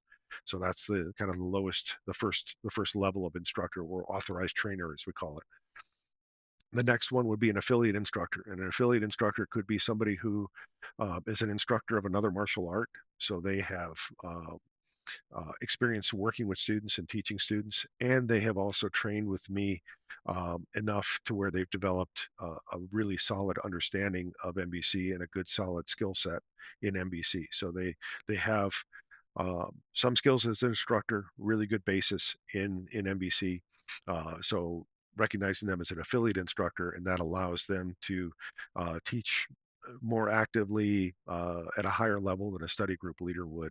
But they still haven't gone through a formal testing process. They've gone through an assessment process, my personal assessment process, to earn my trust and confidence to teach. The first level of real true instructor that would achieve um, kind of standalone credentials, if you will, through a testing process is an associate instructor. And for that, basically, they have to be familiar with the entire NBC system and also its parallel system of CBC, counter blade concepts, which is the empty hand defenses against knives. So those two systems, they have to be thoroughly conversant in all the skills of those systems. And then they have to come to my annual Marshall Blade Camp and go through the testing process. So we hold a camp here in Colorado. It's typically at an altitude of 8 to 9,000 feet. So from a cardiovascular standpoint, it's pretty challenging. Um, and they literally have to validate their knowledge of the system, both in being able to perform skills on demand and to perform them to an adequate level on demand. And also, if they want to be an associate instructor, they go through concurrent with the physical testing, they go through for lack of a better word, the intellectual testing side. of what we do, essentially an NBC Jeopardy type of thing. So I ask them questions, key elements of the NBC knowledge base, elements of like the logic that we discussed a moment ago, the levels of stopping power. They need to be able to articulate those and answer those questions on demand. Because if they want to teach NBC, they need to understand NBC. They can't just be proficient at it from a physical basis.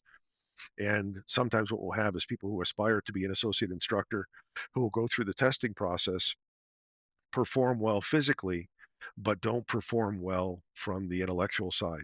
What ends up happening is they become an associate instructor. They still get a certificate of proficiency for their physical skills, but we actually recognize them as an affiliate instructor instead of an associate because they didn't perform well enough as far as the knowledge elements of NBC. And then if you want to be a fully certified instructor in NBC, what you do is you come back, you go out as an associate instructor, and you start to teach. Ideally, you create your own group, you teach those people, you take them through as much of the NBC curriculum as you possibly can. You teach seminars, whatever you can do to actually get out there and earn your chops as an instructor. And then you come back to camp and you go through the entire process again. So you go through the physical testing, you go through the knowledge-based testing, but the one other element that we have, we call it the cards of death, and it's basically a stack of 3x5 cards with every critical skill in the NBC and CBC systems written on these cards.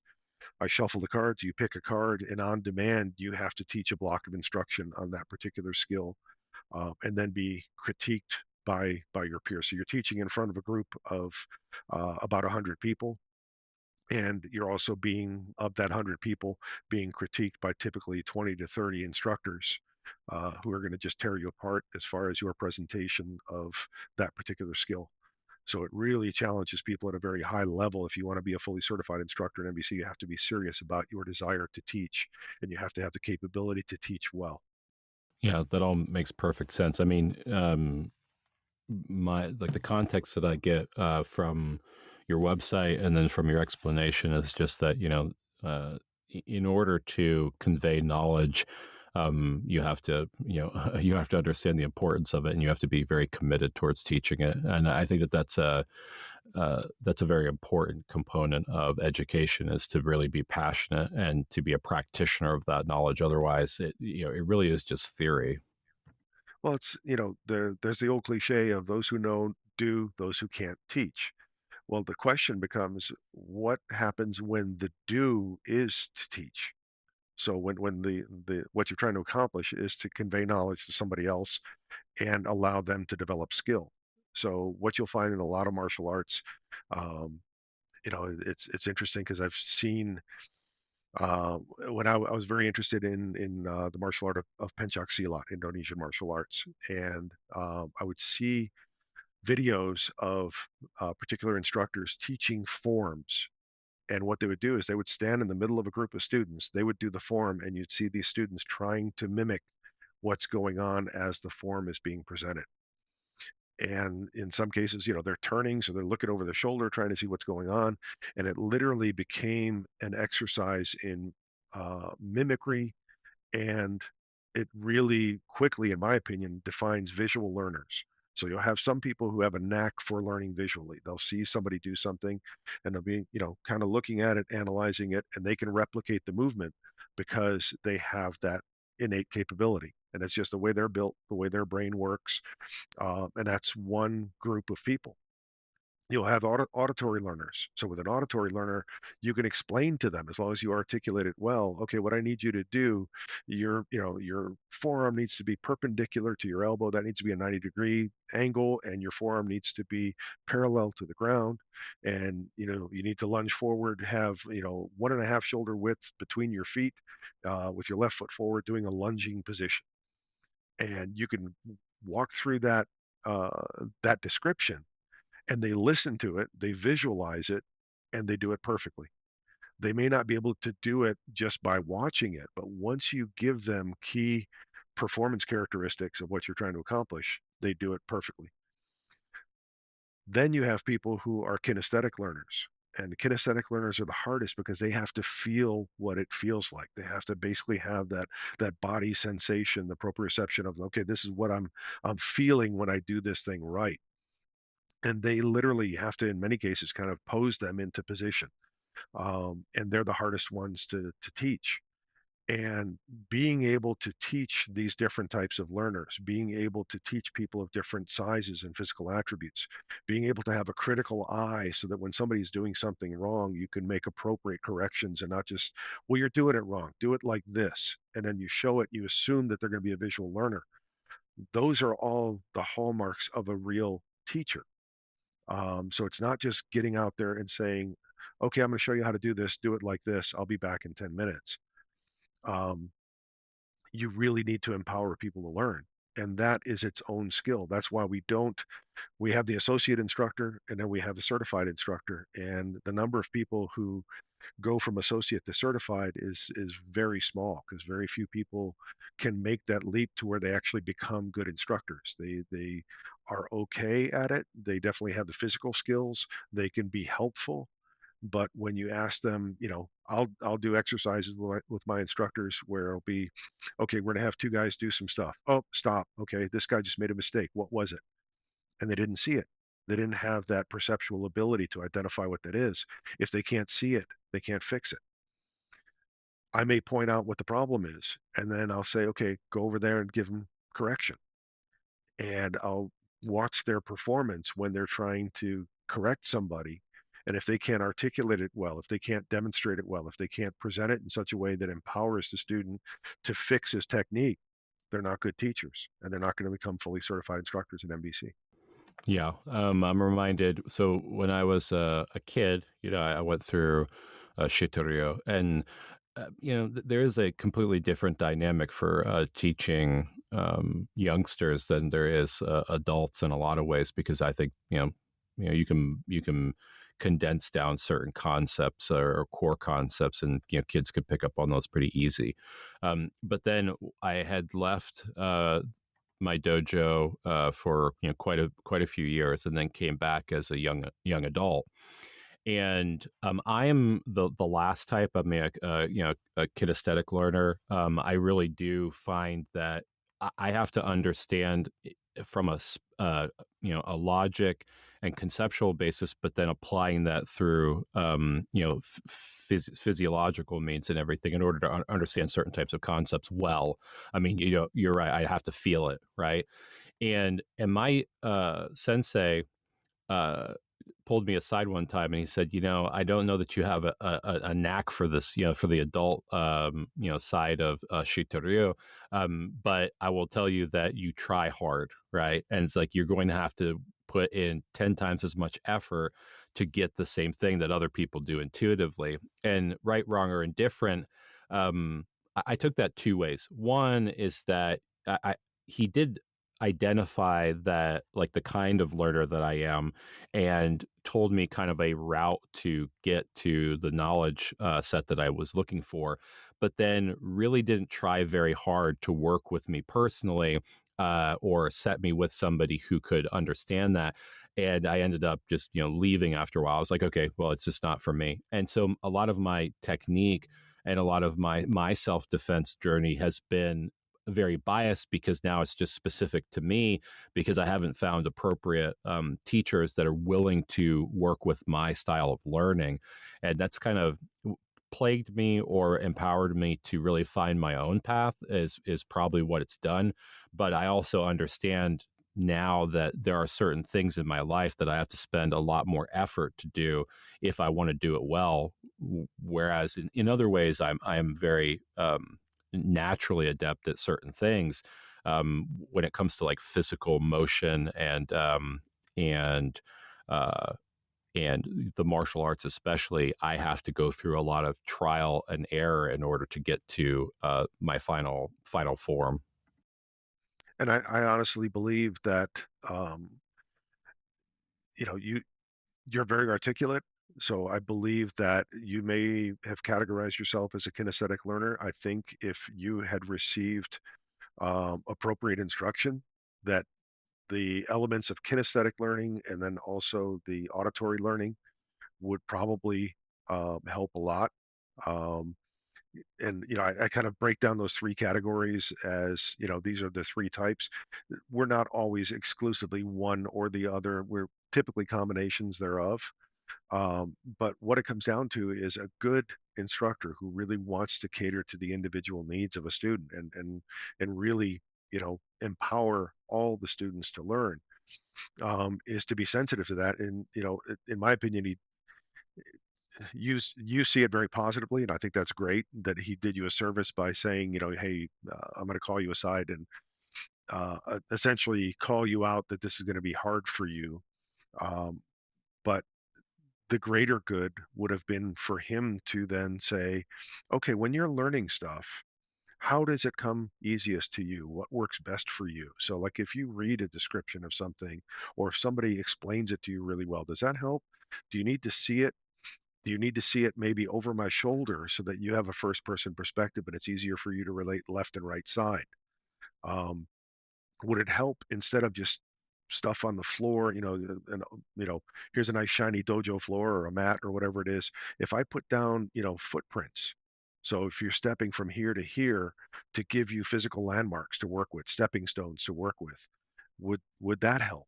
you know when I talk about your body mechanics when you turn, if I moved myself around where I know that you need to turn this way, that's a 90-degree turn to your right. If I stepped 90 degrees to your right, so I'm standing at your 3 o'clock, and say, okay, turn and face me, would that help you learn better? And all of those little nuances, that's what a teacher really is. That's what a martial arts teacher really is, because they look at the student and say, okay, this is what I'm trying to get you to do. And I understand you learn a little bit differently and you've got some different challenges. My job as a teacher is to figure out the language that works best for your brain and your body.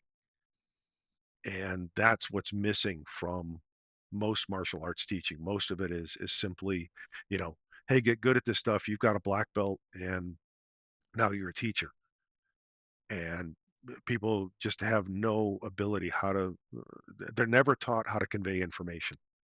So, like in NBC, I've done a number of instructor development workshops where it'll be instructors only. I'll bring them in, and we focus on the nuances of how to teach. We focus on the nuances of how to convey information and how to explain things. We focus on uh, perceptual ability. So, if you're watching two students, how do you scan a room and figure out who do you walk up to help first?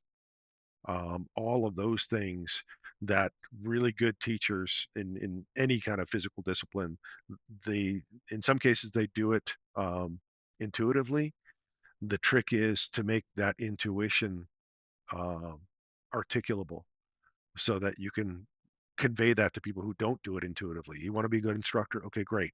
Try these things with your student. Get them to do these things. Okay, they're having trouble at this point in the technique. How do you segment a technique and just let them do the last half of it? So that way you fix the real problem, then put it back together with the first half, because sometimes it's just too much to think about to do the entire thing all in one flow. And just all those different teaching tactics that you can use to make people learn better, that's what a real martial arts instructor should be doing. That's what any real teacher ought to be doing, because the art of teaching is its own thing. It is its own discipline. It just happens to be built upon whatever the other skill happens to be. Yeah. And, technology is something I'm actually really good at. I can't say that I've always been good at it, but by and large, that's what the field that I work in is cybersecurity. I've done a lot of different things. Specialty is in social engineering, and mitigation, right? And when I took a kind of sabbatical from the well, I mean, in technology, there's just a lot of stuff that's pretty dark. And I was, in the middle of, I'm in the middle of it. And so I took a sabbatical and I worked at a charter school for a year teaching technology. And something that I found it very difficult to do is to teach a discipline that I knew very well, but I didn't really know how to speak to the complexities in a way that a child could always understand it, right? And what I found was probably the best methodology is you pick out the kids in the classroom or in the computer lab that understood concepts the easiest, right? and then you empower them to be able to teach their peers, so they understand what you're trying to convey, and then you empower them to be able to teach others. And I will tell you, in that methodology versus me going and showing each individual child how to do something, I would find those who understood things probably the simplest, and then they were instructors, as long as they understood how to do things correctly, right, based on what I was like, the spirit of what I was trying to convey. And what I find sometimes is that children don't get hung up as much on learning style. They dynamically find ways to convey things because they're learning communication at a, at a child's level, right? And it was very effective. Like, I could teach concepts in PowerPoint or Outlook or spreadsheeting or typing or things like that in this methodology, and it was like wildfire. Every single child that came into that computer lab was always successful because they were being taught by me, but also by their peers in a way that enforced like those fundamentals of technology and whatnot. But I think about that a lot with like children and how tender and uncomplicated learning is, and how powerful learning through osmosis is. And I've always thought a lot about that as a technique for teaching others, that it's not always the most important thing to be the single source of truth. You proliferate that out and find other people that are passionate about what you're trying to teach, and then allow them to apply their own passion. And that's a lot of the time, as adults, we miss the opportunity to educate other people because of a bias towards certain types of people being the smartest of the smart.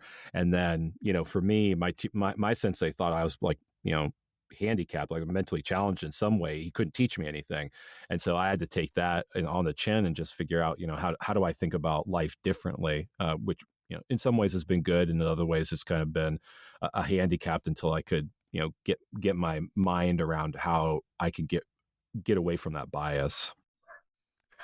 I think it's one of those things that we all, um, you know, over time we kind of figure out what we're good at, and sometimes people will, um, very much as you did with your sensei, you kind of categorize yourself based on somebody else's assessment of you. Um, that can be sometimes accurate, sometimes not. But you'll have people who will say, "Oh, I'm not a numbers person" or something like that. I'm not good at math. It's like, well, maybe you just had a really bad math teacher who wasn't able to do like what you did with your students and create an environment that allowed you to learn. So it's not that you're bad at something, it's just that you learn differently. And again, kind of circling back to the overarching theme, when you look at self-defense, as I always say, the operative term is self. So what you have to do is kind of look at who you are, what your advantages and disadvantages are, what challenges you have, and learn how to work through those. And really good instructors will do that. And that's one of the great things too. When you look at traditional martial arts, one of the analogy that I'll use in NBC, if you've ever seen the movie Enter the Dragon, I assume you have. The You have the opening scenes where you've got these hundreds of guys out there all throwing punches, and, screaming their key eyes and all this other kind of stuff. And the goal is for everyone to look exactly the same and do everything exactly the same and create cookie cutter expressions of whatever that martial art might be. And what I say in NBC, one of our NBC isms, if you will, is you don't have to fight like me, you just have to fight well. And what that means is you're going to take the principles and the basic techniques that I present, and you're going to manifest those through your own body, your own physical attributes, and your own expression. We still want to have, the best. We want to take advantage of the body mechanics as much as we possibly can, but we also have to adapt those to the individual. And as I said before, your choice of tactics may vary based on your physical size compared to your attacker. But ultimately what you want to do is to create the real art in martial art, in my opinion. Art is self-expression. So you wouldn't want to take an art class and say, okay, unless you paint exactly like Picasso, then you suck. What you want to do is have, okay, we're going to do stuff in the painting style of this. We're going to learn these brush strokes. We're going to learn how to, these colors, this use of, color and shadow and all this other type of stuff. You're going to learn principles, and then you're going to express them through you. And that becomes the expression of true art. It's not mimicking something else and saying, look, I painted a replica of, the Mona Lisa. I painted a replica of this. Um, we don't want a cookie cutter approach, and that really is not any type of um, anything that adds value, because you're not achieving anything. You're simply copying something else, and you're expressing something else the exact same way that somebody else wants you to. When the institution becomes more important than the individual, it's not art anymore. It's a cult. Yeah, well, um, I, uh, I think there's a lot for listeners to pull from that. Like, I know again, it's a not standard format, because I've talked a lot to individual custom knife makers and whatnot. But um, like the same like paradigm exists inside of knife making, right? Like everybody wants to make a Loveless style blade, or everybody wants to do this or that, like that mimics other people. And I find that a lot of knife makers, and this is not a knock, but it's just an observation, lack individuality. And it, to me, that kind of becomes boring. Like if everything is a modern art exhibit, and every piece of art is just a black canvas, then you kind of lose sight of what does make us individualistic.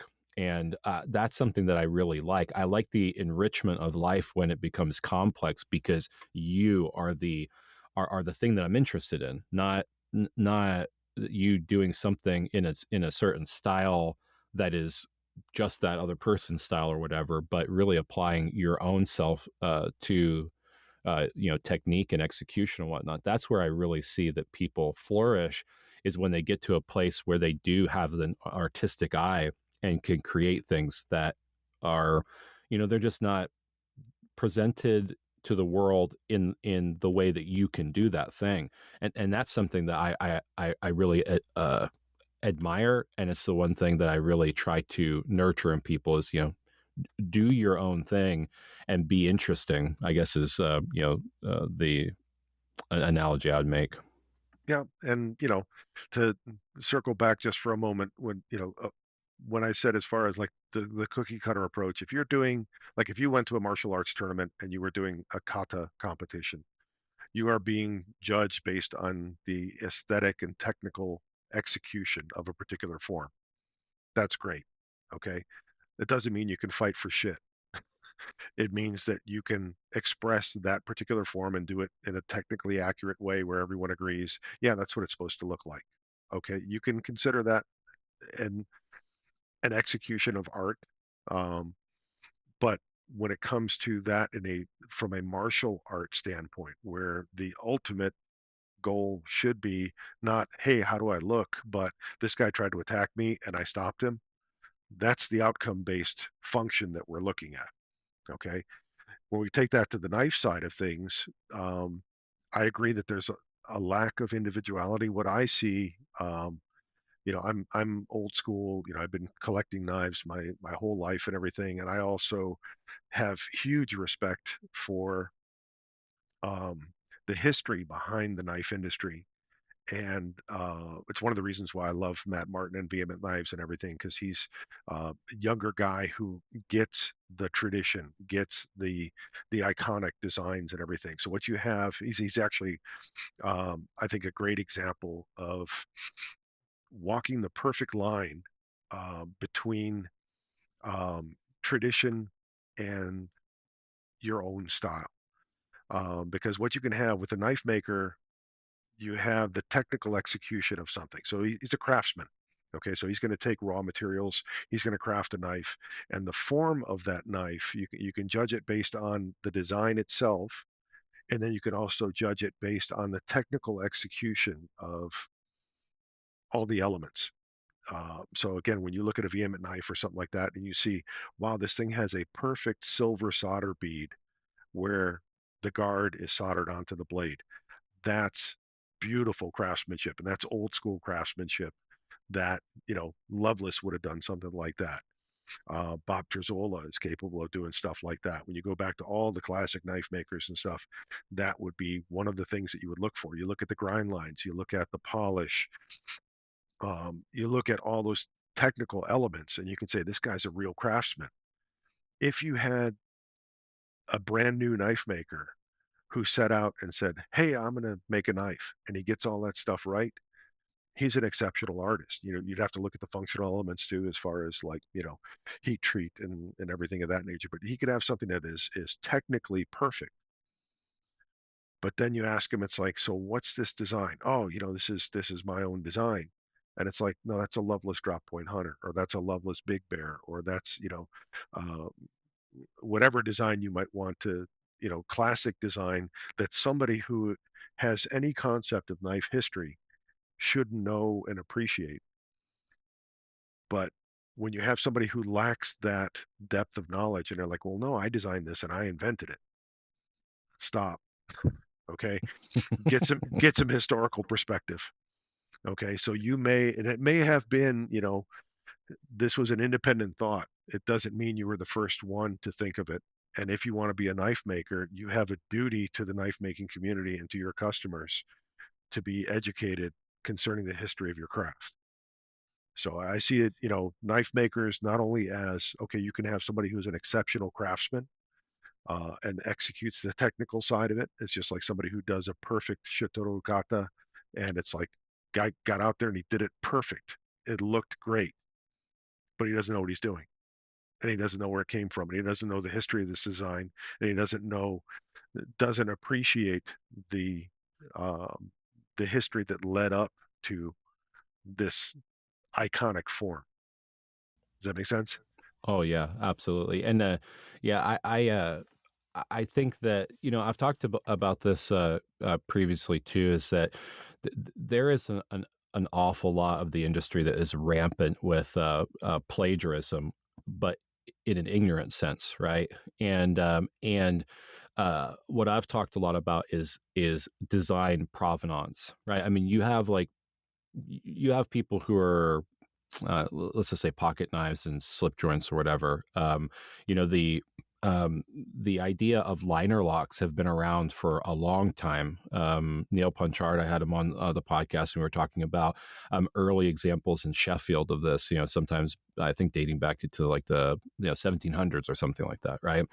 And like some of these concepts are around for a long time and have kind of cycled through the zeitgeist, but then they get lost. And I think that you empower yourself to be a much better, more well-rounded knife maker when you understand the worst case scenario is that your knife might be used for self-defense.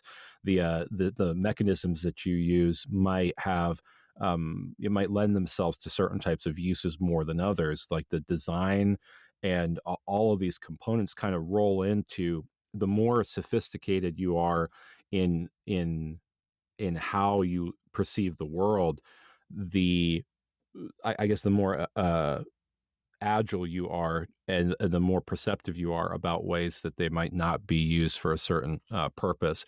Kind of the idea of like fixed blade versus folding knives versus blade length versus grip and all of those things. Like they're all factors, and somebody who like Matt, who he really understands his medium and understands it well. And I've always really respected not only his artistry and his craftsmanship, but spending any amount of time talking with him, he's just like an encyclopedia of knowledge, and does it in a way that um, is just super intelligent. I mean, he's a super intelligent person, and you can see that in every aspect of what he does with his craft. Yep, and he's also super respectful of the tradition of his craft. You know, Yeah. the just the I wrote for knife magazines for a long time, so started writing back in '92 for Fighting Knives magazine. I've written occasional articles for Blade magazine. Have been on was on staff with or on the masthead of Tactical Knives magazine for most of its run. So have had the opportunity to do articles on different knife reviews, different topics, all that kind of thing.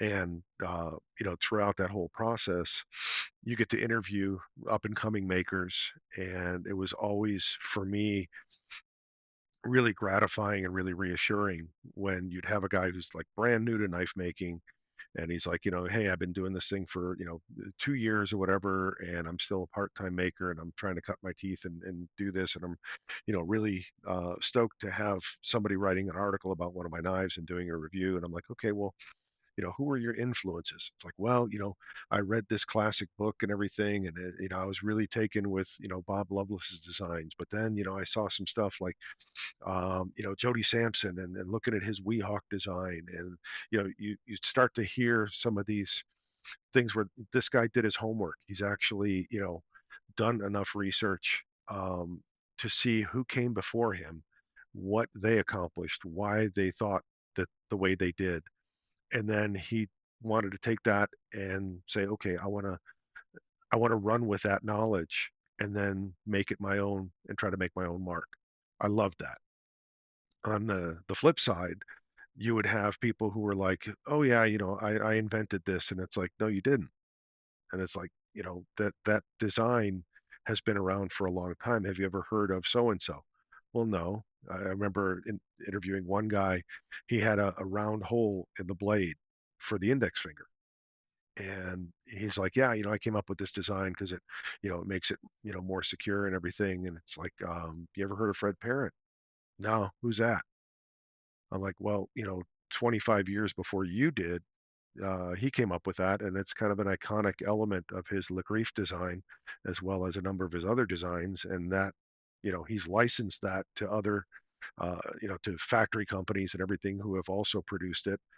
Um, it may have been in your mind an original idea, but your ignorance prevented you from being able to really present that as a worthy idea in the knife industry, because you just assumed you were smarter than everyone else and you thought of something that no one else had.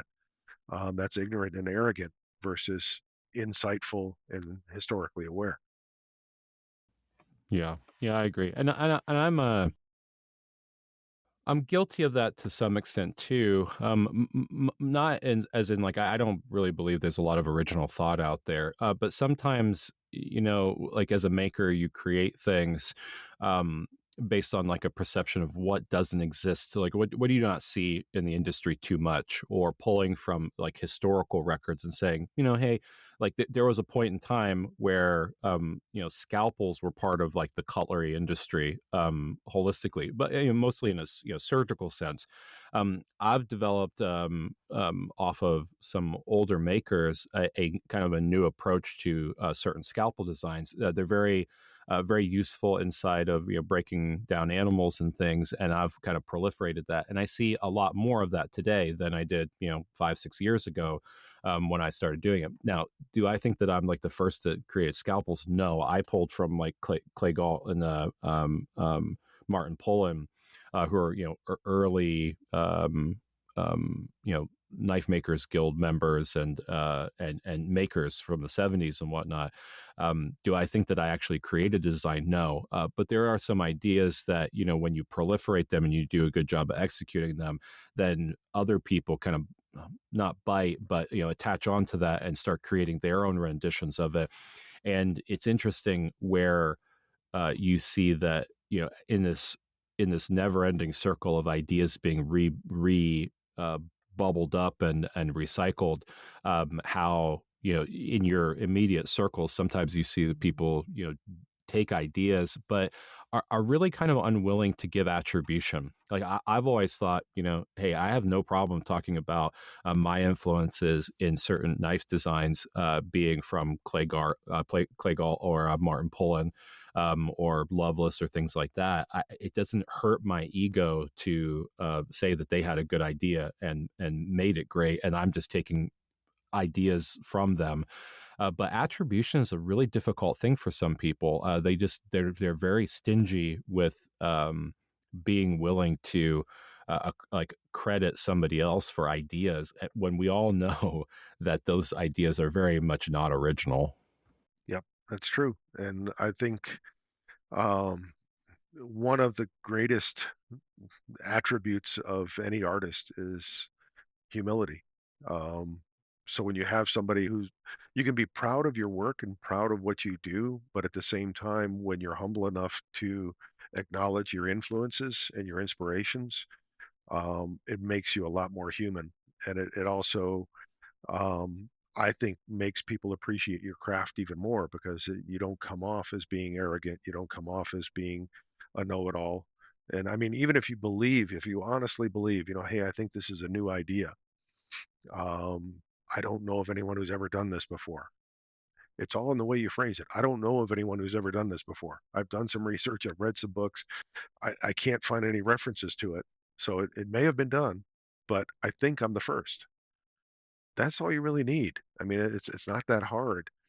And what it shows is, you're in uh, an industry where people have been creative for hundreds of years. And it's quite possible that there's simply a book out there that you haven't read or a patent that you haven't seen or whatever else it might be. You're simply acknowledging the possibility that somebody else may have thought of it before you. And as far as you can tell, based on the reading you've done so far, you think you're the first. That's great. Hopefully history will prove you're right and you are the first. And then, you'll inspire other people. But in the way you present it, you just come off as a more genuine human being if you do it with a little bit of humility. Yeah, I agree fully, and it's also we've had the internet in existence and as a referenceable medium for a very short period of time compared to the written word, right? And to me, somebody might like look on Google and try to decide that like to validate whether they've done something or not, and ignore the older and larger breadth of information that exists, which is in book form. And to me, if I spend 5 minutes trying to see if somebody else did something first and ignore the due diligence that's required to really validate those things, I've done a humongous disservice just through accepting ignorance, and that's something that I think that we've lost out on because of the internet and social media. Is just because you haven't seen it does not mean it has not existed, and there's people that are experts that have come and gone and written about this entire thing and in great detail and have done research and due diligence that you're totally discounting in your information gathering, and that's why I think that books are a very important component of learning and researching things that I don't know. I hope that we never lose that, but value books way more than I do easy information on the internet because everything's contextualized digitally. It's like, how do I actually know that something is true based on the fact that it can change so quickly? Like Wikipedia is not a referenceable medium for any type of research papers or anything. It's like I can go in and edit those things actively, and it changes the entire dynamic of information. Like you really need to be able to use multiple sources and to be able to validate information in order to find out that it's true. The same way as with Marshall Blade concepts, where it's about the practicality that binds all of these concepts together, and that's what makes it more powerful and more useful to me.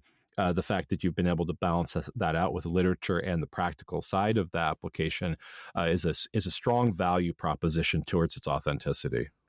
Well, thank you.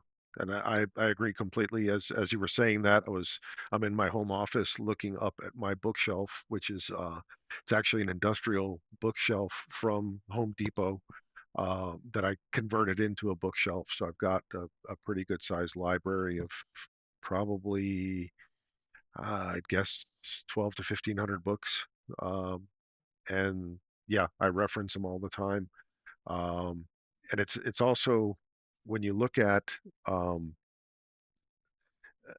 again the book as a tool, if you will. Um, when I worked for Paladin Press, again worked there for 10 years as an employee.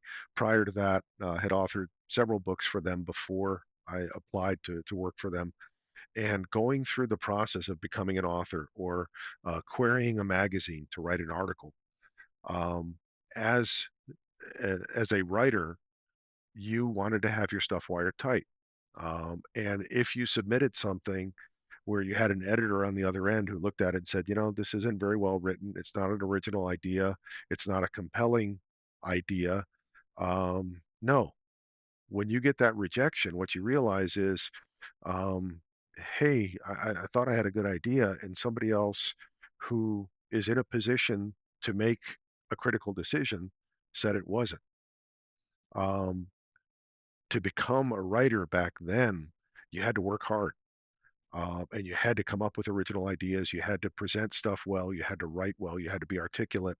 And earning that place to have a say, to have a published book, to have a published article, to be featured in an instructional video back when video production was a very expensive proposition, back before you could, do videos on your phone. Um, the barriers to accomplishing any of that stuff in the old school um, were pretty substantial. And what's interesting now is because technology has come so far, everyone's always had a right to free speech, but haven't necessarily had a means to achieve broad distribution. Now that is democratized to such a point to where anybody with a smartphone can have a YouTube channel and have millions of followers. Doesn't mean that what you have to say is worth shit. It just means that you have a venue. And that democratization has really diminished the value of information as a whole, because there's so much stuff out there where it's just people who there's no referee between them and publication. There's nobody to make a critical decision to say, you know what, I don't think what you're saying is right, or you haven't done your research, or what you're saying doesn't make sense. So there's so much stuff out there now, and this, goes again, since we're when you look at the knife world, knife reviews, like a knife unboxing video.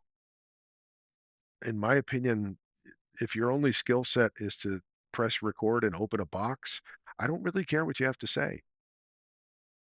So, the insightfulness of a lot of the stuff that's out there now, like you say with Wikipedia, it's not a reliable source. It may be the start of your journey as far as researching something, but when you look at things like books, older school stuff, things that have been vetted, and there's somebody in that process where they say, you know what, this is worth distribution. This is worth putting into a publishable form. I put more value on that stuff than I do most of what you'll see people referencing these days. Yeah, well, I'm reminded. I never ended up graduating from college. It was expensive, and it would have cost me more to go through my line of veterinary school than I wanted to spend. Although I think I had the aptitude for it. But one thing I learned is that, freshmen use Wikipedia as their reference source, and seniors use their Wikipedia's reference section as their reference source. It's the difference between people who really dig deep into the weeds to figure out what information is objective and true versus those who are just taking things at face value. And for better or for worse, that is a lot of the culture today. I'm not really interested in people who buy my knives and just throw up a quick review or say something flippantly. on social media to act like an authority. I want to see pictures of them using my knives, or I want to get feedback from when they've actually used it for something over a longer period of time. I live by the Missouri motto of "Show me," and that's kind of the way that I operate, and has been a point of maturity where I'm more interested in the quality of something than the quantity of bullshit, really. But that kind of segues appropriately into the concepts that I want to talk about with your work with Spyderco. I mean, so with Paladin Press, you have this culture of or behavior creating the position that you eventually like work yourself into and grow out, right? And that's no different than your experience with Spyderco. So can you talk a little bit about what got you involved with Spyderco and kind of some of the work that you've been doing there? Sure. So I had always, when Spyderco became a knife company, um, definitely became aware of them. I was, well into knife collecting and the tactical side of things. And when they first came out, it was like, wow, this is kind of a different approach, the big round hole and all that kind of stuff. And it was, you know, wasn't quite sure what to think of it, but you saw something that was definitely different, something that was definitely, innovative. And certainly once I mean, back then when I first started carrying a knife, it was I always carried it in my right back pocket. And throughout high school, I had a Gerber Folding Sportsman 2 with a flick it on there for one hand opening, and clips were not a thing. Prior to 1981, there were no clips on folding knives, and that's one of the things again for people who buy knives today. It's like, well, all knives have always had clips and everything except for a grandpa's pocket knife, and it's like, no, no, no, time out. Prior to 1981, nothing had a clip on it. So when I first saw the Spyderco stuff, it was like, wow, this is kind of interesting. And I bought myself a first generation Endura. And I was working the POWMIA thing, working in Vietnam and Laos, and I had a serrated Endura, and that was uh, my pocket knife through a large portion of that time. And I loved it. It was great because it was handy. We were constantly, cutting 550 cord. We were cutting rope. We were, scraping stuff, prying stuff, looking at aircraft wreckage, all this type of stuff. And so just a lot of everyday use and having the handiness of being able to draw this thing, open it with one hand. I was already used to one hand opening from the flick it on the, my previous carry knife, but it was really a game changer. So fast forward to the time that I'm at Paladin Press, and I realized, hey, Spyderco is just down the road. This is kind of cool being so close to them. And I had written an article for Fighting Knives magazine, and I included a Spyderco police model, my personal Spyderco police model in there. One day I got a letter from them saying, hey, we saw that you featured our knife in your article. Thank you very much. We appreciate it. Would you be interested in seeing some of our new designs and everything? We like your writing style. Um, would you be interested? And I'm like, wrote them back. This is back in the days when you would actually write letters. Wrote them back and I said, yeah, absolutely. I would be interested. So I started becoming essentially a knife writer because I would get opportunities from time to time to get a sample of a Spyderco knife and have the opportunity to write an article about it. So I started doing that. That's how I became known to Spyderco, known to Sal Glesser. And during the same time, I did some video work with James Keating. James is always, I had started corresponding with him when I was living overseas. And we became friends through letters and stuff like that. We met each other for the first time in 94. And he's just been a good friend ever since. And Sal went to James Keating's Riddle of Steel. He went there with another guy from Colorado, a guy by the name of Bert Locke. And when Sal came back from that, he was all energized that he wanted Spyderco to go in the direction of what he called Marshall Blade craft. So he wanted to basically produce knives for personal defense, produce trainers, look at the martial side of knife use and everything. And he had Bert Locke essentially set up a training program at Spyderco's headquarters. And Bert ran that for about a year or so. And Bert was also James Keating's assistant when I shot a video with James. So I got to know Bert as well. And Bert decided to move up to Montana to do some other stuff. And Sal was like, I need somebody to take over the Marshall Bladecraft program. Can you recommend anybody? He's like, you should talk to Mike Janich. And he's like, hey, I know Mike Janich. He's written some articles about our knives. Lo and behold, Sal gives me a call and he's like, we would like to see about having you teach our NBC program. So I started teaching for Spyderco in November of 2000 and um, was running classes at the Spyderco headquarters, so hosted by them. They would do all the administrative work. I would come in and teach the classes. And from 2000 till about 2003, I taught for Spyderco. And during that time, got a chance to spend some time with Sal. He went through a couple of the classes that I taught, and he said, hey, I'm curious to know more about your approach to knife design. And if you're going to be teaching for us, I'd like you to have you design some stuff for us. So I had already designed one knife for commercial production. That was the Masters of Defense Tempest. So because of James Keating's recommendation to Jim Ray, founder of Masters of Defense, I became one of the original 5 designers for that program. And I only had a week to design the knife because I was the last guy. And I designed something based on what I thought I knew. So it was the Masters of Defense Tempest, had a Bowie style blade, straight clip point, um, tapered handle, just kind of a tactical folder with a Bowie shaped blade because I thought a knife had to have belly to the edge. And, with that, it's going to slash better. And all the stuff that I thought I knew about knife design, I kind of put into that knife. When Sal asked me to design something for Spyderco, it was around that time that I was starting to formulate the logic of NBC and I started doing the Porkman demos. So I created this Porkman thing and I said, rather than designing something based on what I think I know, let me use this as a performance test. Let me figure out how knives actually cut. So I started pulling out all the knives in my collection.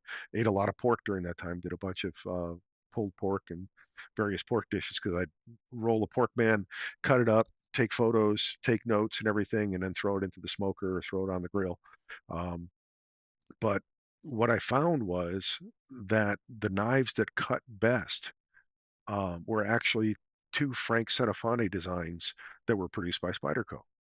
And they were both straight edged kind of gentleman's Warncliffe designs. And that kind of inspired my deep thought process on the mechanics of the cutting power. Because again, when people regurgitate what they think they know, it's like, well, a knife needs to have belly to the edge, so that way it'll slash better. And it's like, okay, why does that work? And it's like, well, that's just the way it is. Okay. Well, the Frank Senafani knives disproved that, and they did it pretty authoritatively. And what I realized was when you have belly to the edge, when you look at a skinning knife, it has belly to the edge so that you have precise control of the depth of cut because you don't want to cut through the entrails. You don't want to cut through the hide of the animal if you don't want to. So a skinner with that belly is designed to give you precise depth of precise control of the depth of the cut. When you want power in a cut, what you want is a straight cutting edge. So when you look at like a Stanley utility knife, when you look at an X-Acto blade, they have straight cutting edges because you may want to apply lots of pressure and cut with full power all the way to the point. So that dynamic, when Sal asked me to design something for Spyderco, that's kind of what drove it. And I built my first prototype of what I had in mind as a folder, made it myself, first liner lock I ever made, very, very, very rough, but it validated the concept. I showed it to Sal and he's like, not really interested. It's got a thumb stud, not quite sure. Around the same time, I had written an article about Mike Snowdy when he was a up and coming custom knife maker, and wrote that for Tactical Knives magazine. And long story short, that article hit, and Mike was instantly 3 years back ordered, and that was the tipping point for him to become a full-time custom knife maker. So he asked me, he said, "Hey, I want to thank you for helping to propel my career. I want you to design the ultimate neck knife." So I designed, again, I was already on kind of a straight cutting edge kick. design what became the first generation Ronin. And that was what Mike Snowdy made, and that then became, Sal liked that one better than the folder. So that became the Ronin fixed blade, which was a very short-lived design, but it was my first Spyderco design. And what in my research, what I was doing back then was I was kind of looking at blade shapes, and I knew that we had sheep foot out there, lamb's foot, a lot of the classic designs and everything. And I finally did enough digging in old catalogs and old Sheffield stuff, and I saw the Warncliffe design, which went back to the early part of the 19th century. And I said, my blade design comes about as close to this as anything that I can identify readily.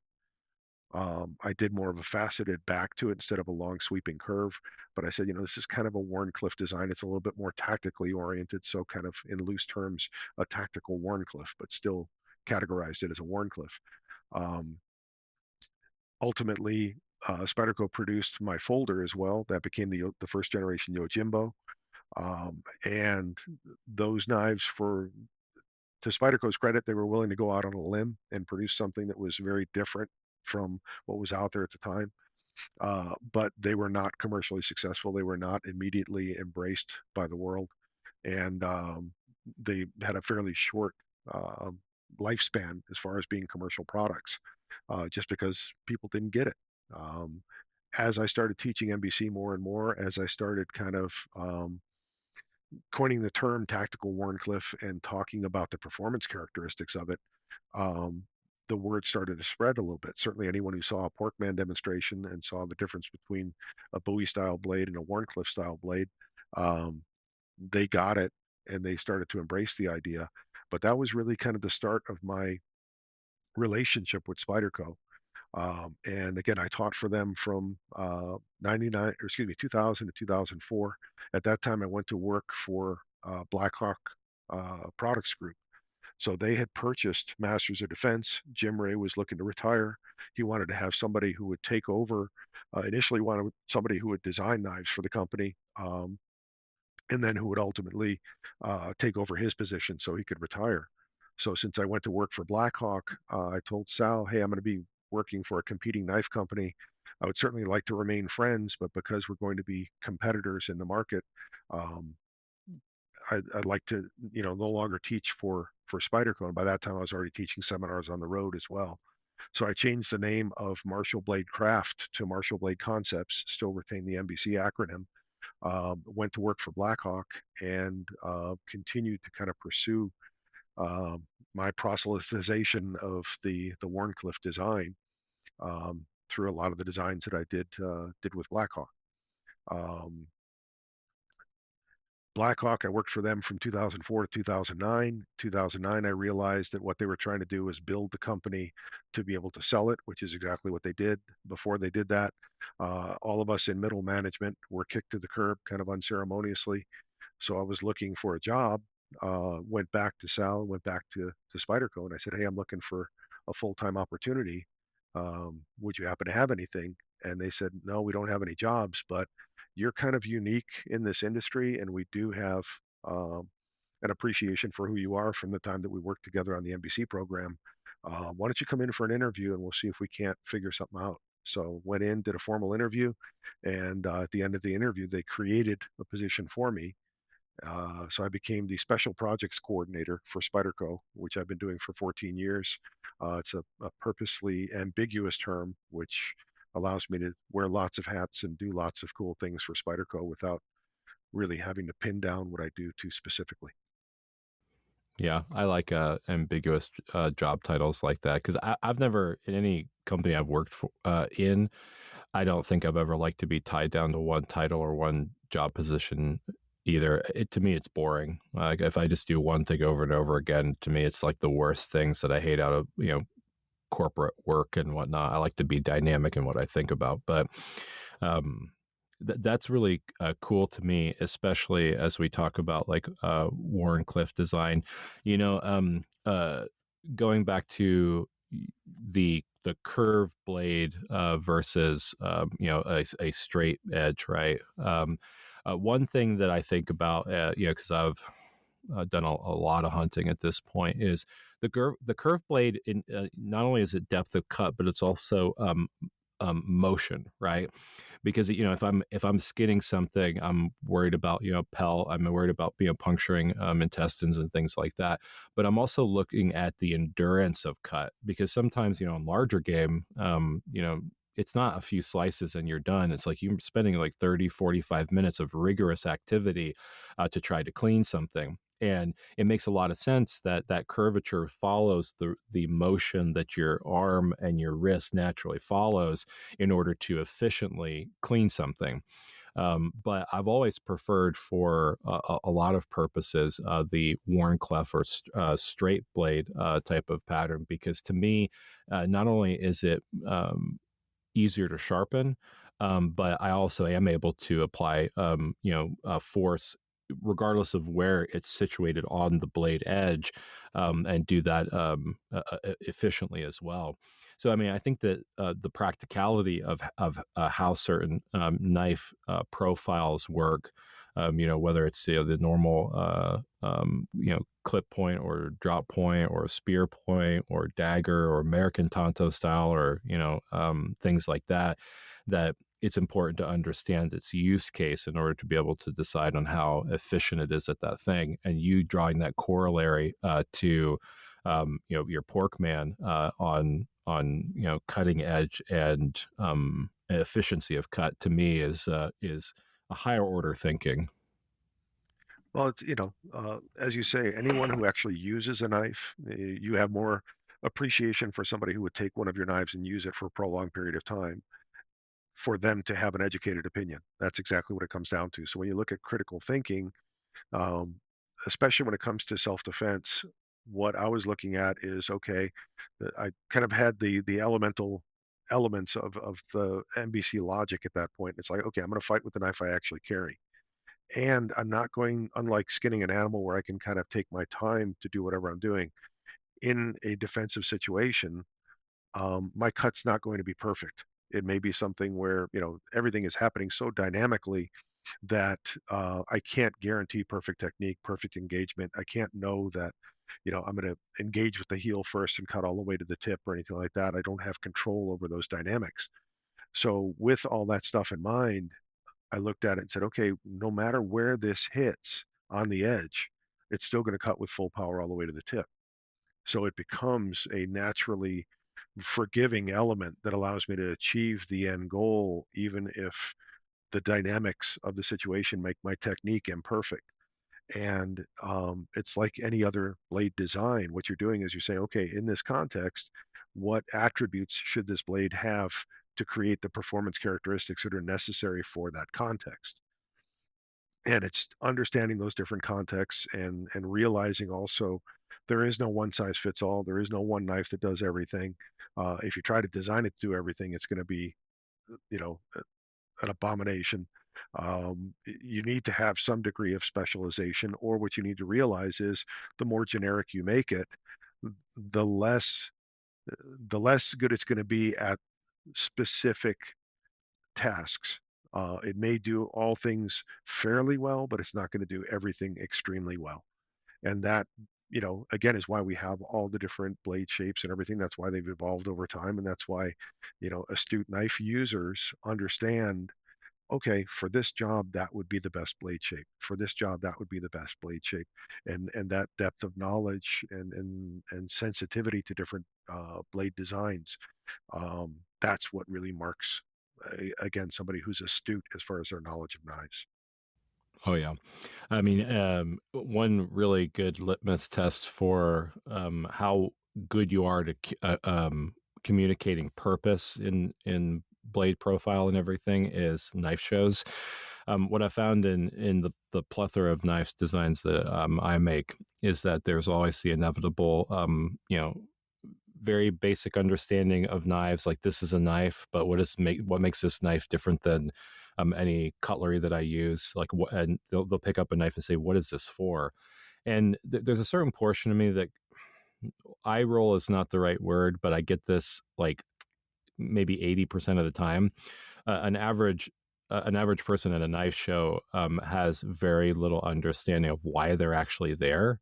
I think that there's a mystique with knife shows that draws people, but it really when people are picking up knives and things, they don't really understand the differences between things. I can have very different design principles on my table, and yet a person will ask, they'll pick up several different knives and ask what it's for, and I'm a little bit more apt to have a conversation about the variability of things that you can do with them. Now, obviously, my experience comes from hunting and skinning and things like that. I try not to feign that I know too much about self-defense knives or anything. It's the reason why it's not part of my normal designs that I produce. But it is interesting that there's those, like, the majority that don't know anything about knives or knife profiles and blade geometries and things.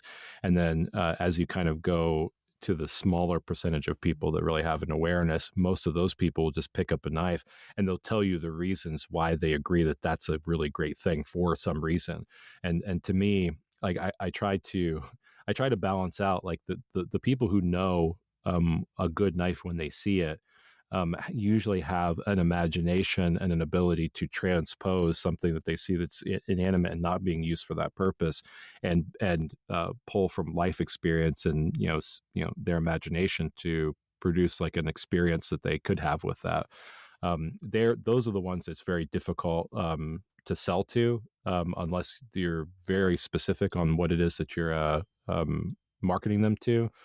But they're also the easiest sells, because if they see something that is part of what they want to buy, they'll just buy it instantly. You don't have to explain anything. It's like the 80% that or the 20% of layman's, I guess, in some ways, that produce 80% of the work, and you have to explain a lot of the knife making and knife design liturgy to them in order to get them to a place where they're even receptive towards even buying a knife. I have the same experience. I do a lot of trade shows for Spyderco, and you know, it's interesting. My favorite trade shows are the military shows. So it's not a knife consumer show, so it's not just a knife geek type of thing. We're typically there.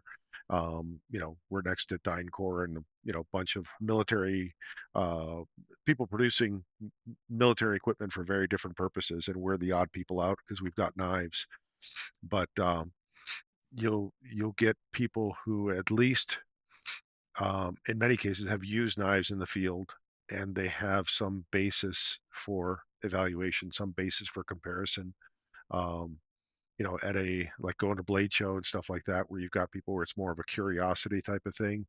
Um, yeah, you definitely get a broad population of people who um, don't really have enough experience to really pass judgment on anything or express an articulate opinion, but it doesn't hold them back.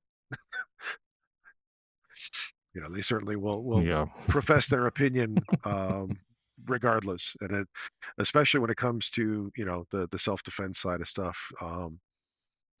Very few people actually train, um, and uh, there's just so much myth and misconception out there as far as weapon design, um, that again, people are speaking from what they think they know, and it's it can be frustrating. I think, for you and I, it builds lots of character because we learn we learn to bite our tongues pretty well. Yeah. And I mean, it doesn't come from a place of malice, right? I mean, it can be exhausting to speak to the lowest common denominator. But it does make me think about how how in design and how in my presentation and how in my making am I answering questions preemptively, right? And I mean, sometimes that is in providing literature or some type of I don't know, juxtaposition to what that purpose is, so that you can kind of pick up subliminally what it is. And I can kind of field some of those more ignorant questions. Others I have to get really good and really efficient in being able to describe something to the multitude of people that don't understand. I'll be honest, like there's a lot of people who come to these shows that when they see, something that has like a 2.5 to 4 inch blade length, and it's a lot of handle and not as much blade or things like that. They look at it and call them a lady knives or dainty knives, or maybe they laugh because they're looking at like forged in fire, big old buoys and machetes and things. And I'm like, it's just they're not comparative, right? And it sometimes it's a little bit difficult on the ego, I guess, to be laughed at by consumers because they have no concept. But then you kind of have to put them in that place, like that bucket where, you know. Some people just speak out of their ass or out of turn, out of because of ignorance, and um, you can't really base a lot of your craftsmanship and whatnot on those type of people because they really don't have any real understanding of what makes a knife in this purpose quality versus comparing it to the next table down where they're selling um I don't know, like bigger of something that you're making or bigger of something else. And it's interesting. It's like everybody's in the locker room, and you have somebody who knows nothing about a male physique trying to judge on who has more value than the next. And as I'm sure you get to the point where you also have to figure out, where you cut your losses as far as, trying to convince somebody or to educate somebody or whatever, regarding, those details. Um, you know, One of my favorite sayings is, the problem with wrestling with pigs is you both get dirty and the pig just likes it. Same thing with talking to people who are ignorant of knives, and they really don't want to understand what your knife is designed for. They don't want to appreciate its purpose. They don't want to appreciate the context of its use. They just want to pass judgment based on a very, very shallow knowledge pool. Um, and it's just, life is too short for that kind of stuff. But on the other hand, when you have people who come up and have a genuine desire to learn or to understand, it may not be that they're looking for that knife, but if they come up and say, what's this for? Well, this blade shape excels at these types of tasks. So if you were doing this, this is why this would be best. Oh, wow, cool. Thanks for explaining that. I'll do that all day long. I mean, I have absolutely no problem with that, and that makes for an enjoyable show, even if it's just, you know, somebody with a genuine question, and you provide them with an articulate answer, and they appreciate it. Good enough. Yeah, and there's nuances to that too. Like again, going back to children, there's I like the culture of knife shows because a lot of parents will bring their children to shows, and they'll come up and they'll say, "Well, I really like this." They're very they can be discerning, but they can also be very forgiving about the way that they evaluate value, right? And I've had kids that come up and say, "Hey, can I look at your knives?" It's like, okay, there's this interplayer exchange of this is sharp, be respectful of it. I'll watch you or whatever, or if their parents are around, if they have permission, and you can have a really great conversation about the virtues of certain things. And kids, oftentimes I've found, are the most open-minded about different things that they can do. And they always contextualize it based on their own personal experiences and use. Much like somebody who has professional is not the right word, but user experience in something. So that balance is really interesting. But we have this weird paradigm in Texas, especially, where it's like the bless your heart category of people, where they're kind of like there's backhanded compliments and things inside of the culture. And there's some people, it's like, what would you even use this for? And that's where I kind of get a little bit like I'm like on the cut your loss type of a conversation, because they address your table and occupy your time with with vernacular that's adversarial versus wanting to be genuinely curious about it. So it is a complexity to displaying your work and to trying to gain market analysis and everything that You just got to be there and know that. And shows are the best way to get a ground level view of ignorance and objectivity on what it is that you're doing. And you have to be able to balance that out according to the people who are saying things to you. Yeah, absolutely. It's it's human nature, and the part of the challenge with that, I think, again, is we talked about society and the changes that we've had with social media and all that kind of stuff. People's interpersonal skills are not as good as they used to be, and just um, their ability to engage other people respectfully. It's not as common as it used to be, so that makes things a little bit more challenging because yeah, you'll have people who come up and maybe they're not being adversarial about it, but they certainly come off that way. And it's just because, you know, when when they did that as children, they didn't get slapped enough, maybe, I don't know. But, I remember if I wasn't polite growing up, you I was held accountable for it. And you learn to just be cordial and be respectful. It doesn't take anything, doesn't burn any extra calories or anything else. But you're walking up to somebody's table and it's like, hey, how you doing today? May I take a look at this knife, please? You ask permission before you touch it. Sure. This is an interesting design.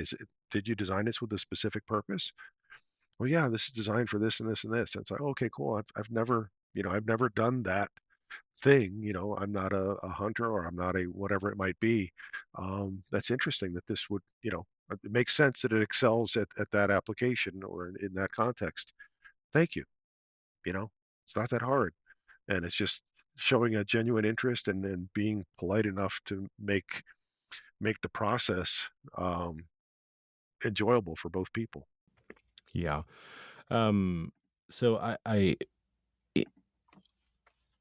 in you talking about Spyderco and your relationship with them, and also knowing a little bit about your backstory, I think that it has to be stated that the people that you're involved with at Spyderco and what you are trying to do there, to me, seems really conducive towards creativity and enabling I guess like the joy and passionate work, because I can't see somebody who's had as many transitionary experiences as you staying somewhere so long with like in an organization where you have very little to gain from your self expression.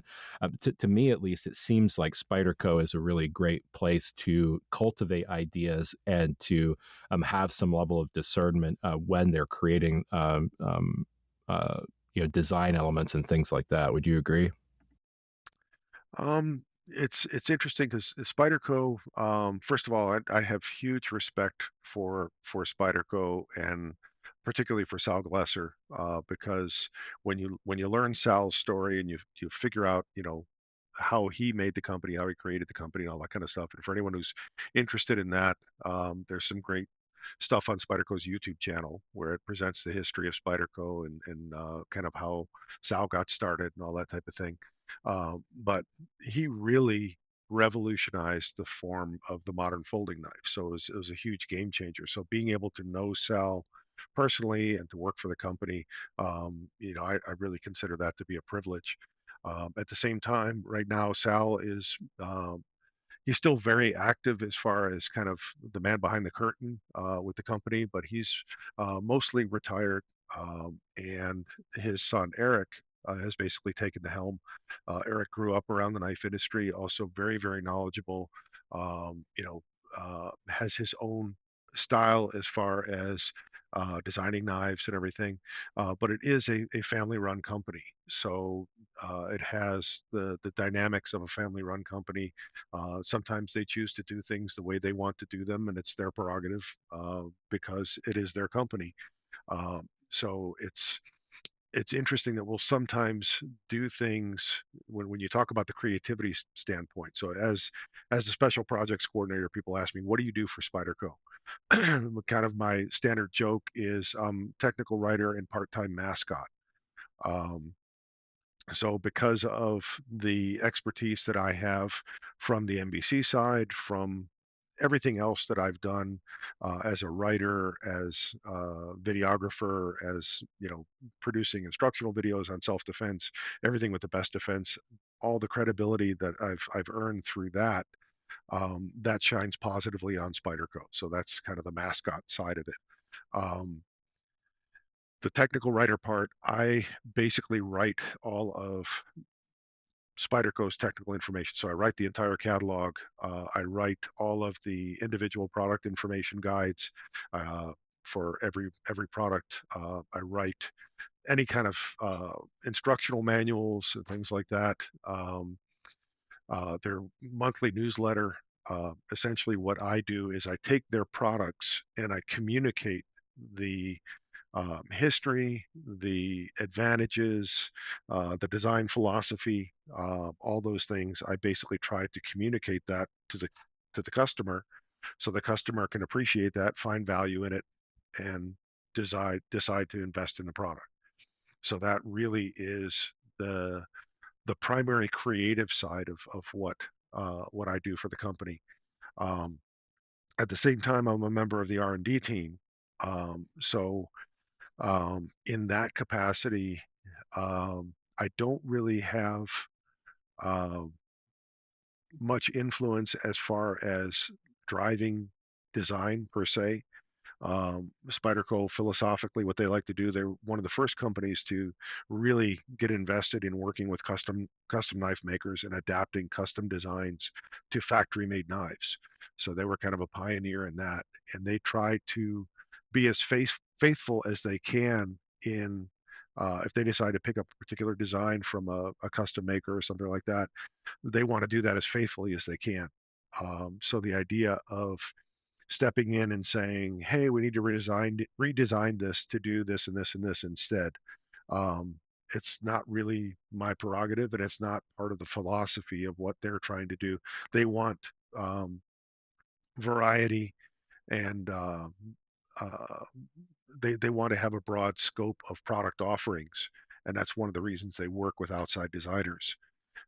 So my creativity in that context becomes more in the communication side, where it may be something where it's like, okay, I didn't design this knife. I don't really know what it's for, but I'm gonna communicate with the designer, try to get as much information as I can, try to crawl inside his head and figure out um, what the value of this knife is, and then figure out how to communicate that to our audience to give that knife its broadest possible appeal. So from the creativity standpoint, that really it's more in kind of um, the informational side and almost kind of intellectual translator, if you will. Yeah, and all that makes sense. You have several different designs that you've worked with Spyderco on. Namely, we've talked a bunch about the Yojimbo 2 and the uh, what they like, what you guys call the micro Jimbo. So that's your Chicago Jimbo blade length, correct? Yes, the micro Jimbo is scaled down. The Chicago Jimbo is just a Jimbo that is a custom grind to shorten the blade. The micro Jimbo is literally the entire knife is scaled down, but it achieves a 2.5 inch blade length. Yeah, that makes sense. One thing that I think, just as a contextual note. So my understanding is that Spyderco has several trainer folders, the Endura 4 Delica PCal and your Yojimbo 2 trainer. But those I haven't actually been able to find a lot of examples of those. Is the trainer market for Spyderco not big enough to pursue having active trainer models for all the different lines of knives that they make, or kind of how do you feel about that? As we talked about before, the number of people who actually get up and actively train. So when you look at the tactical knife market, first of all, tactical knife, very subjective term. But also what you have, even for the people who might buy something where you look at it and say, okay, that's purpose designed as a weapon or a self-defense tool or whatever you want to call it. Um, the act of buying it does not mean that they're going to carry it, or if they carry it, it doesn't mean that they're going to know how to use it. So in some cases, it becomes a placebo, becomes a talisman where they think, hey, I have this thing. And, if I need to use it, if I'm attacked, then there'll be divine intervention and suddenly I'll have skill. Um, in other cases, again, the mere fact that they possess it is that's all they want out of it. Um, the number of people who will actually train in any kind of knife tactics. First of all, the number of people trained in martial arts is a minority. The number of people who train in serious self-defense oriented martial arts, smaller minority. The number of people who would be willing to embrace the idea of using a knife as a defensive weapon, very, very small. Um, and when you look at knife products like training knives, that scaling follows suit. So, people like when people come to my seminars and stuff like that, they'll say, okay, what's the best tactical knife? What's the best self-defense knife? I said, okay, look at the entire market, then look at the number of knives that have matching trainers, and then find one of those. I said, it'll be a lot easier because it narrows your focus by about 99.9%. Um, it's just not commercially viable because it's a very small market. Um, and that's just the nature of the beast. And it's hard. I give Spyderco credit for producing the trainers that they do. At the same time, I have people who have been asking me for quite some time, hey, I've been trying to find a Yojimbo 2 trainer and I can't seem to find one. Uh, the reality is they haven't been produced in over 2 years. So it's still an active product, but it's not commercially available anywhere. The last ones that I got personally, I actually purchased from a dealer because that was the only place I could find them. Yeah. Well, that was my experience too. I was looking at some Yojimbo 2 trainers, and I was able to find one for almost $200 on Knife Center. But other than that, we're talking, I think the Delica is like about 100, Endura is about 100. The PCAL is almost $300, and the Yojimbo 2 is $200. And not saying that is a deterrent for me, but it's definitely a tough price point to get into the trainer methodology of having a production model knife and then a trainer, um, and having the price point maybe not similarly. I haven't looked at the recent price points for Jimbo 2 and whatnot, but the scarcity of it makes it difficult to click into that and to try different knife styles, because I can have a practical sharp knife and then also be able to train with that. So it's an interesting concept. I don't really see that inside of the custom world as much either. There's um, inside of like the semi-production or production world, I know with Balisong's Squid Industries makes a lot of trainers, because the flipping community with Balisongs or butterfly knives is a youth-oriented activity primarily. But I've thought a lot about what is the transition period for giving like my children knives to be able to teach responsible ownership, and opening and closing it and not cutting themselves. And trainers is like that. It's that dual purpose where I could use it for the tactical training element of things with self defense, right? But then I can also see it used dually for children and educating them on proper blade deployment and handling and things like that before you graduate them to an actual functional knife. But again, mostly the industry is just not producing that for I know various marketability reasons, but it seems like there's some niche out there where if you could get licensing for specific patterns in the training category, that you could maybe sub license those out and provide it to the industry, and make more of them and more affordable in a production sense. But it's just again, trainers, I know that they've been around for a long time. Again, going back to like the martial arts component that we were talking about, I don't know how effective I am with a wood Tonto. or things like that. But they did exist at one time. There should be more sophisticated now, but just largely don't exist. I think it comes down again to just a matter of commercial viability. As far as your comment with regard to them being perfect training wheels for teaching knife handling, absolutely.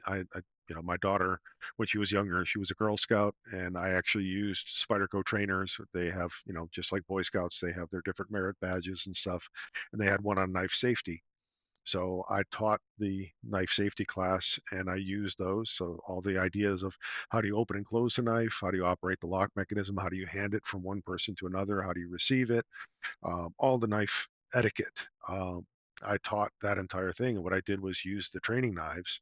And then the next step was, okay, I'm going to take these knives, and I took what would be the sharpened edge, but it's blunted, coated that with dry erase marker, and then went through it again. And if anyone got careless, it's like, okay, show me your hands. And you'd see, a couple of the girls had little marks on their hands. So like, okay, that would have been a cut. Let's try this again. Because you were careless, you touched the edge. Don't do that. And they're perfect for that. Um, the problem with them is, and this is, you said you don't see trainers much in the custom community either, so you can relate to this.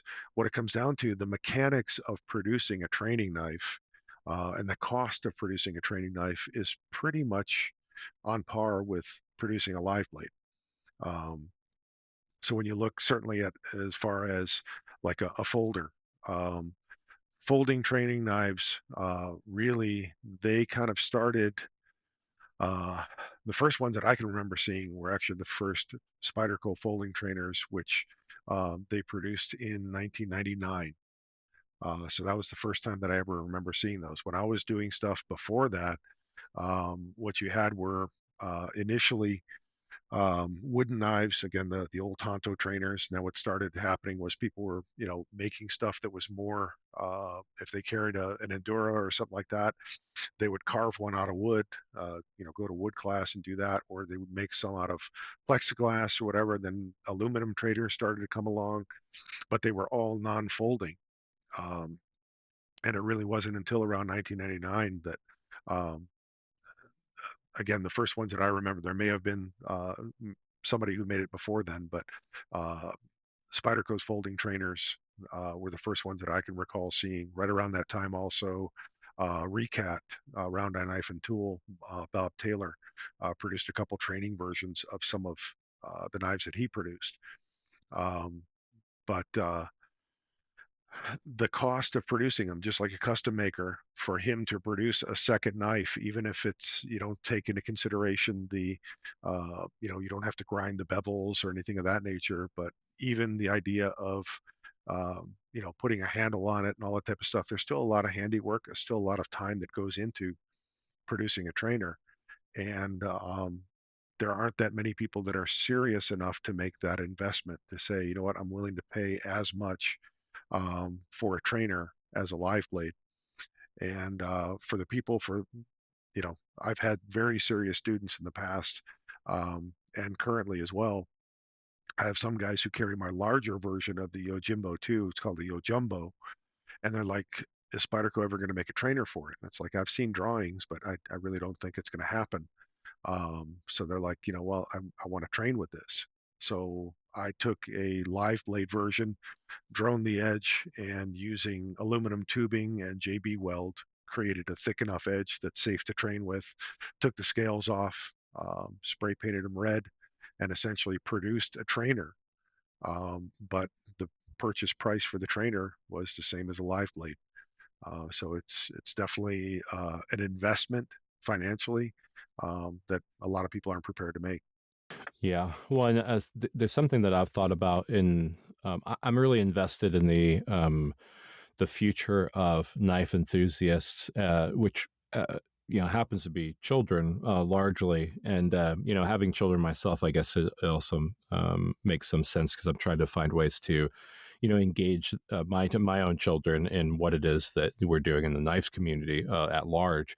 And I've thought about the fact that it's almost a fiduciary duty, if you really care about the next generation of knife makers, to provide a segue, as it were, into children understanding knife mechanics and training them on safety and whatnot. And so I've thought about, even if it is a cost to me in the fact that I don't make a profit, taking knives that I would traditionally make, live edge or type of user knives, and making those into trainers for the youth, so that way they have them, and then provided it at like an at cost. I mean, how hard is it for me, um, in my endeavor to pull kids into this world that they're already through osmosis getting from their parents and whatnot, but to just do that at my cost and as an investment point for those children. You don't always have to produce a profit off of something in order to make it worthwhile. So I've thought a lot about taking some of my standard models and making very reasonably priced knives that are appropriate for children, so that way they can get their experience in. Yeah, that's a great idea. One of the other things that Spyderco does, we actually have a plastic kit because again, at knife shows you'll have, parents will bring kids along, and the kid wants, hey, buy me something. We actually have a glow-in-the-dark plastic kit that assembles without any tools.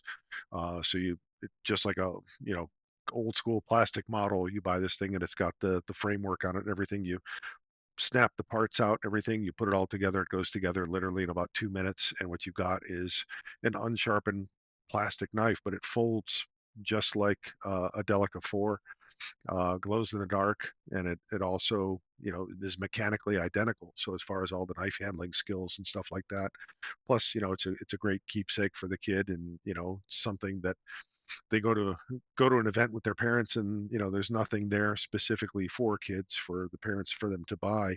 This becomes kind of the exception to the rule. So we have the plastic kit. We also have some wooden kits that fall into the same category, but the plastic one, again, you can do that same thing with the dry erase marker or a little bit of lipstick or something on the edge and make that into a training tool. But yeah, having educating the youth, creating that next generation, I think is really important, especially since, we have this society is leaning toward, we can't have anything dangerous. We need to, no guns, no knives, no nothing. Um, by taking everything away, we're going to make everyone safer. And it's like, I don't want my kid eating a steak whole. So learning how to use a knife and learning how to cut things is kind of a rite of passage of any well-prepared human being. And it's a tool. It's a viable tool, and you need to learn how to use it. So being able to educate them and facilitate that educational process is a good thing. Yeah, yeah, I agree. I mean, there's no sense in grooming society to be victims, and that starts with children.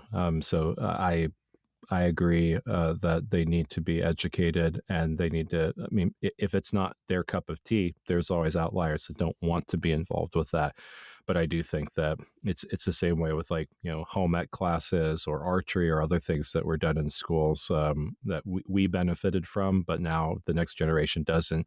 We allow society to kind of dictate how children are educated, yeah, and to me, it just produces a more of a subservient type of mentality that what is appropriate based on society is always appropriate for your kids. And I would just prefer for them to be able to choose for themselves and to have a lot of different experiences with knives and with weapons and things, so that way they can at least have at the very least, a baseline knowledge on it, to be able to respect it, to understand the cultures around it, and to be prepared in case they someday have to use that for their own protection. And I think that that's a healthy way to educate children, is at least exposure to certain things, and not to just allow them to be victimized without some level of consent or training. Well, it's also a life skill. I mean, you get to a point where we coddle our children so much, then you get to the point where it's like, okay, so now you're going to go off to college, and you're going to be on your own. And uh, we had a friend who they sent their son off to college, and they bought him the cafeteria card and all that kind of stuff. Um, and they also bought him a gas card. And what they realized was he was spending lots of money at the gas station. And they're like, "Where are you driving that you're buying so much gas?" And he was getting all of his meals at the gas station. So of course it was extremely expensive, and they didn't realize basically he had no life skills. He had no ability to, like, how do I figure out how to go to the cafeteria, get food there, or how do I figure out can I cook food in a microwave? Can I actually prepare food for myself and fend for myself in any reasonable way? And you have a lot of people who, well, you don't touch that knife, it's sharp. Okay, well, at some point, I might actually want to, like, learn how to cook and prepare a meal and feed myself and feed my family. And that's a necessary skill that I need to have to be able to do that. And the earlier you introduce that skill, the better they're going to be at it when they actually need to use it. The more capable they'll be, just across the board as far as having that life skill. And it just, I don't know, it's bizarre the way that we've allowed things to evolve where, oh, that's dangerous, don't touch that. No, teach me how to use it, educate me. A lot of things are dangerous if you don't know how to use them well. If you use them with knowledge, they're powerful tools.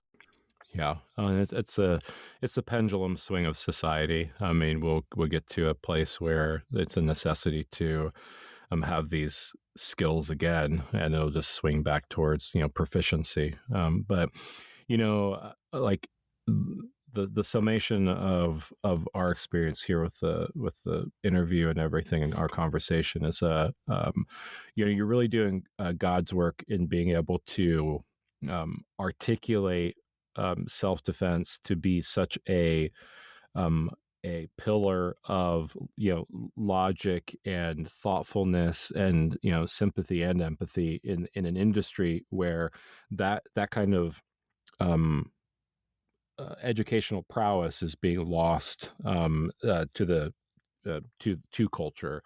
And I hope that people understand that what you are doing with your life's work and the advocacy and passion that you put into what you're doing with, the written word and education and teaching about self defense and its ramifications, that one day we'll realize that it exists in a context that is going to last longer than you, and what you're doing is working yourself out of a job, if you do it well enough where you can convey all of these things and people can pick them up and actually um, um, use them in everyday life and understand the significance of what you're teaching. So, I mean, I appreciate and recognize the work that you're doing, and it's really great to be able to talk to you about these things and get a look behind the man who we get to see represented in social media and things like that. But to sit and talk and pick your brain about things has been an incredible honor for me. Well, thank you very much. I really appreciate the kind words. And again, I really enjoyed our conversation. It's probably a little bit different than what most people expected, maybe as far as a knife podcast. But I mean, what it comes down to is, um, you know, knives have always fascinated me. And as I said, growing up in an area where having self-defense skills where it was a useful thing to have, and then having the ability to travel, go around the world, and see that in the vast majority of situations we are on our own. Yes, there is help there. You can call 911. Um, the help will come, but it's a matter of timing. Is somebody going to get there soon enough to be able to help me? And when it comes to violent crime, when it comes to any kind of violent threat, um, you know, the old saying is, when seconds count, the police are minutes away, and that's the reality of it. So realistically, if you were to be attacked, you have two choices. One is to stop him, and the other one is to let him. And once you embrace that, and then once you embrace the idea that you do, regardless of your physical attributes, you do have the capability to defend yourself, and with a little bit of training and diligence and determination, you can develop the skills to keep yourself and your loved ones safe.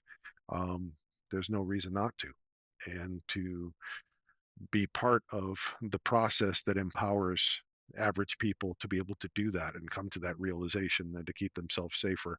Um, if that's my life's work, I'm proud of it, and I think I did well. Yeah, absolutely. I mean, and underpinned too culturally by we have things like, defund the police, where there's cultural and societal elements of things that perpetuate victimization, right?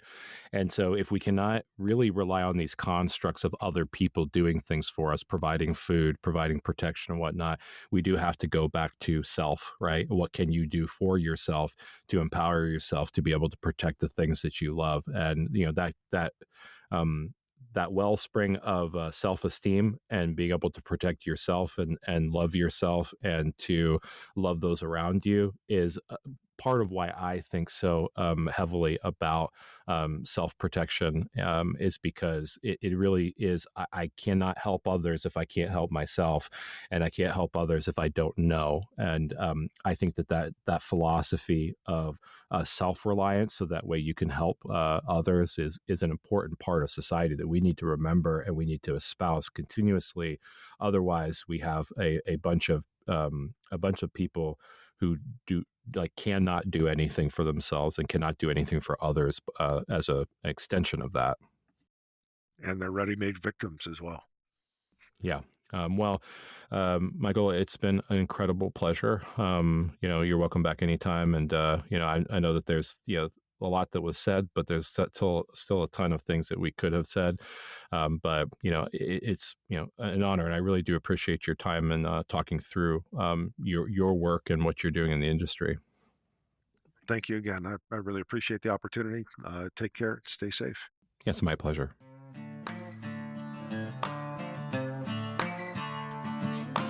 Thank you for listening to another episode of the Good Old Blades podcast. Remember that you are loved, and God bless.